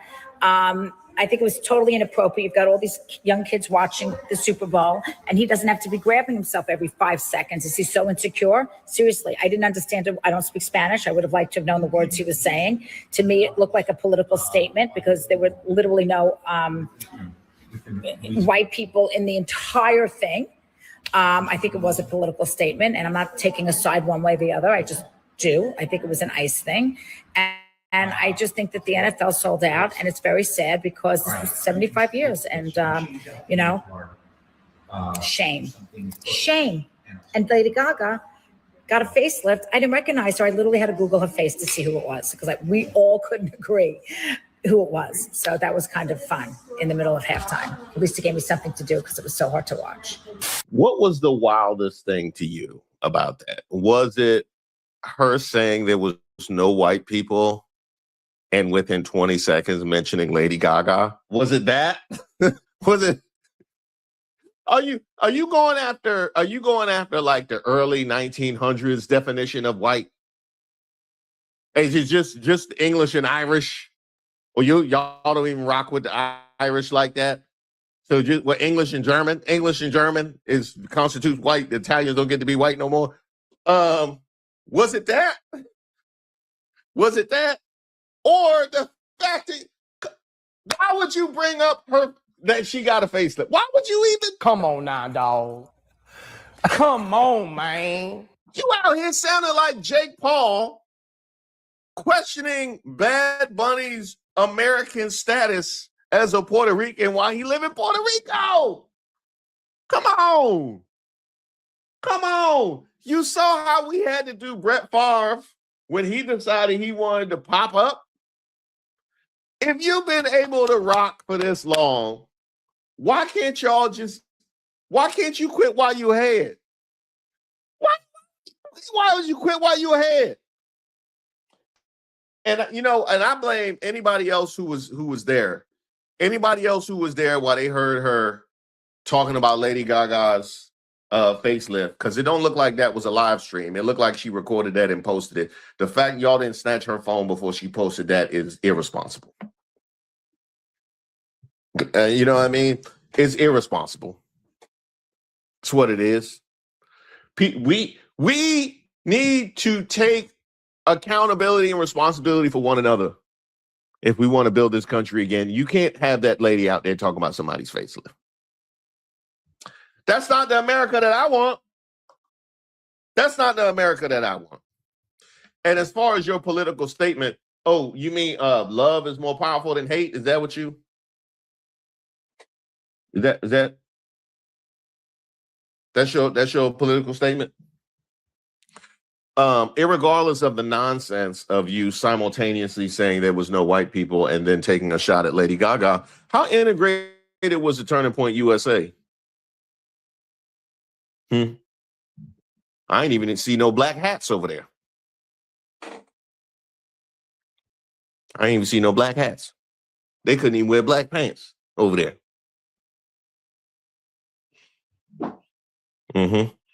It's true. I heard that Lee Bryce showed up with some black shoes and they made him change them.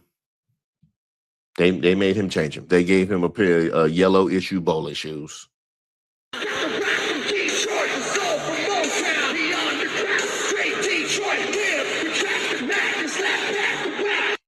I also heard that's why the footage doesn't look that good, because when they originally pre-shot it, they showed up with these professional black cameras and they said no black cameras.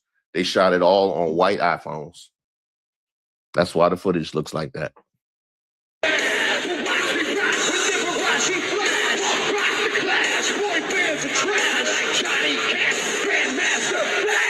Now, what's particularly wild about this is we have a litany of examples of how pick-me ends, especially within MAGA. And FAFO season is undefeated. Jill Zarin fired after calling out Bad Bunny's Super Bowl performance for having no white people, as even her daughter fails to defend her. Hey, you got any other kids? Zarin's daughter, Allie Shapiro, whom she shares with ex-husband Steven Shapiro, also disagreed with her mom and commended Bad Bunny's performance. In my opinion, I loved it. The cinematography was fantastic. It was like they put a filter over it. It looked like a film. She continued, best halftime show in years, which honestly is weird to even call it that. It was like a true performance with a storyline and actors and the direction. Lighting, everything was perfect.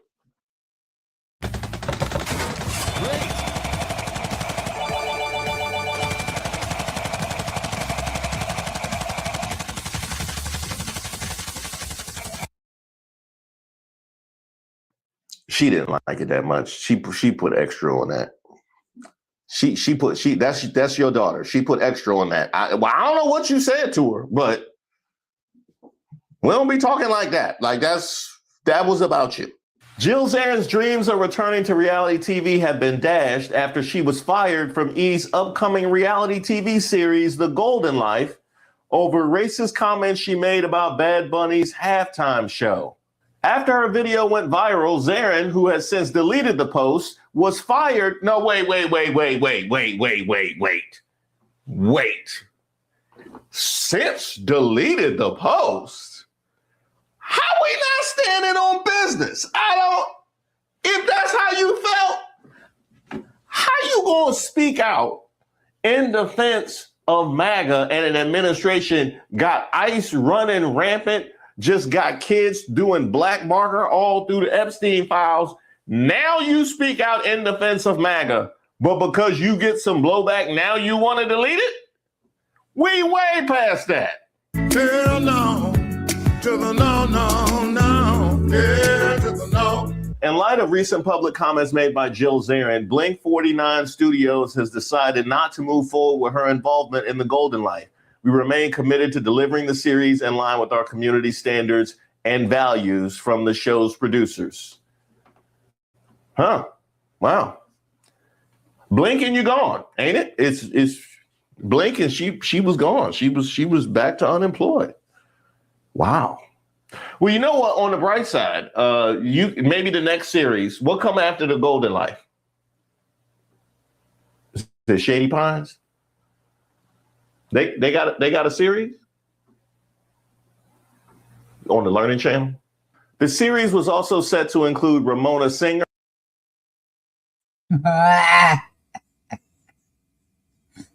No, you said Shady Pines, not Shady Pines, yo. Yo, I cannot. Job. You be having me cracking. Shady Pines, Golden Palace, any of those, like, you know, okay. Sonia Morgan, Luann de Lesseps, and Kelly Ben Simone. After her rant, Morgan seemingly shaded Zarin with a post on her Instagram commending Bad Bunny for his performance.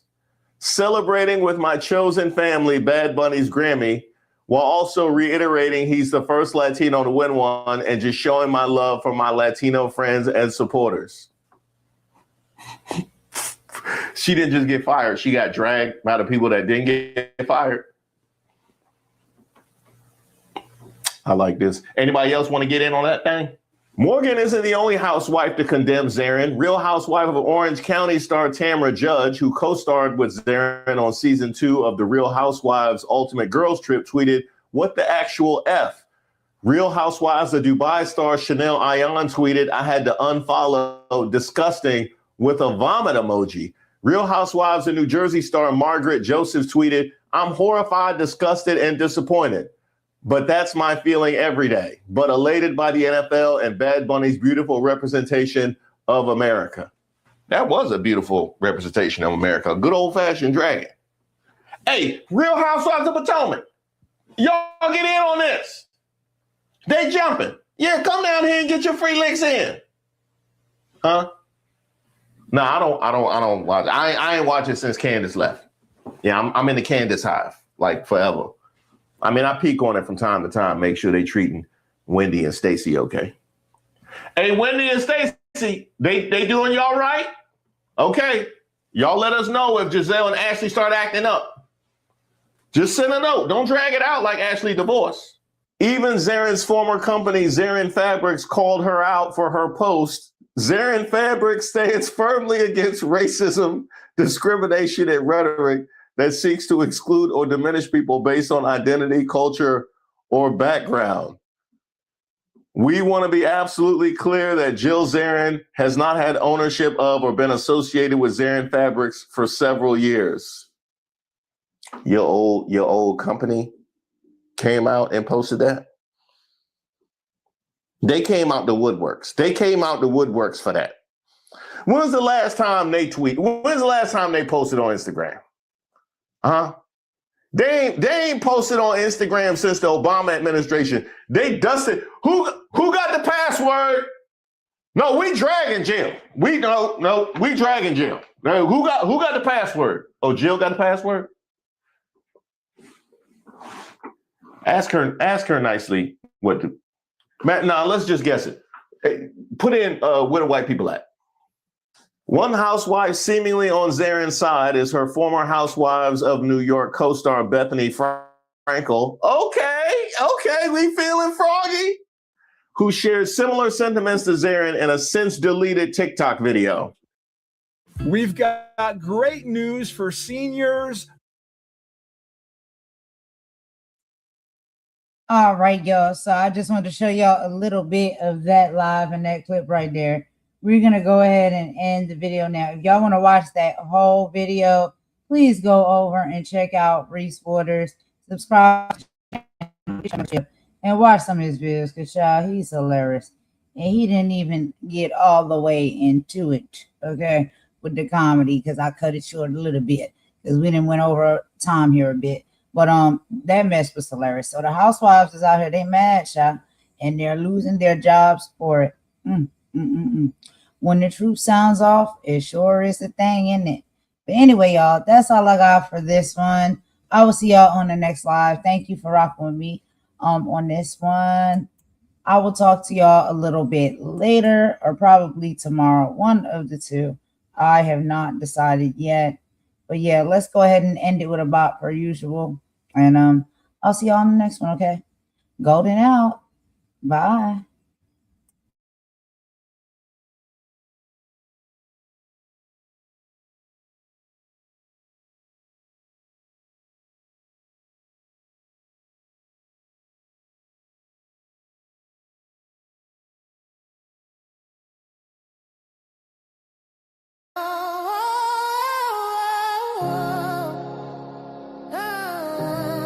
Yeah.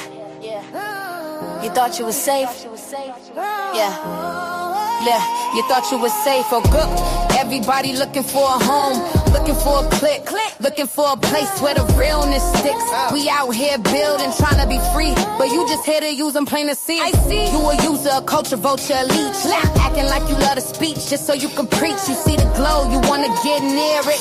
You hear the soul, you try to engineer it. Wanna be in the circle, get the benefits, but you ain't put the work in. You just counterfeit. You a political operative, smiling in their face, just a snake in the grass, trying to take their place. We out here searching for a tribe, trying to be free, trying to live our best life, but the snakes stay close, wearing a disguise. Now you got mad, showed your true self, no surprise. You been popped, dumb bitches, read your rights.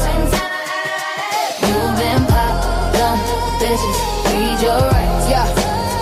It's the activist in me that's gotta speak the truth. I'm allergic to the fake, been like this is my youth. See them in the comments, singing all the praise. Go sis, go, while they plotting in the haze. Plotting on a downfall, plotting on a spot. Thinking they can use a light to get what they ain't got. But you can't use a mirror, you can't use a queen. Your whole entire persona is a fucked up scene. You a resource sucker, energy drain. They bring the clouds, we just trying to bring the rain. But we see you, yeah, we see you. Your little mask is cracked and now you cornered, about to see how you act. For a tribe, trying to be free, trying to live our best life, but the snakes stay close, wearing a disguise. Now you got mad, showed your true self, no surprise. You been popped, dumb bitches, read your rights. You been popped, dumb bitches, read your rights. People don't care about your life or your struggle. They just wanna break you down and make your hustle tumble. Now we see the true colors at the core of these people. Their whole foundation is evil. We at war and we question these people. Golden has love for her people, and I've been trying to warn people. This is the ugly truth of the world. Watching all the snakes uncurl. Here's the revelation, the part you should've known. A person's real character is when their anger's shown. You got pressed, you got mad, and all that fake ass love you had turned to poison. Jealousy and spite, they hate cause you that bitch and shining too bright. You ain't no friend, you just a hater in disguise. Walk past, head high, don't look them in the eyes. So here's the diss, you lost, you're done. Your fake support is over, your little game is run. You pop yourself, bitch, we ain't have to do a thing. Just sat back and watch you pull your own damn string. You been popped, you can't infiltrate this. Your mask is on the floor, go pick up your shit. We out, you kid.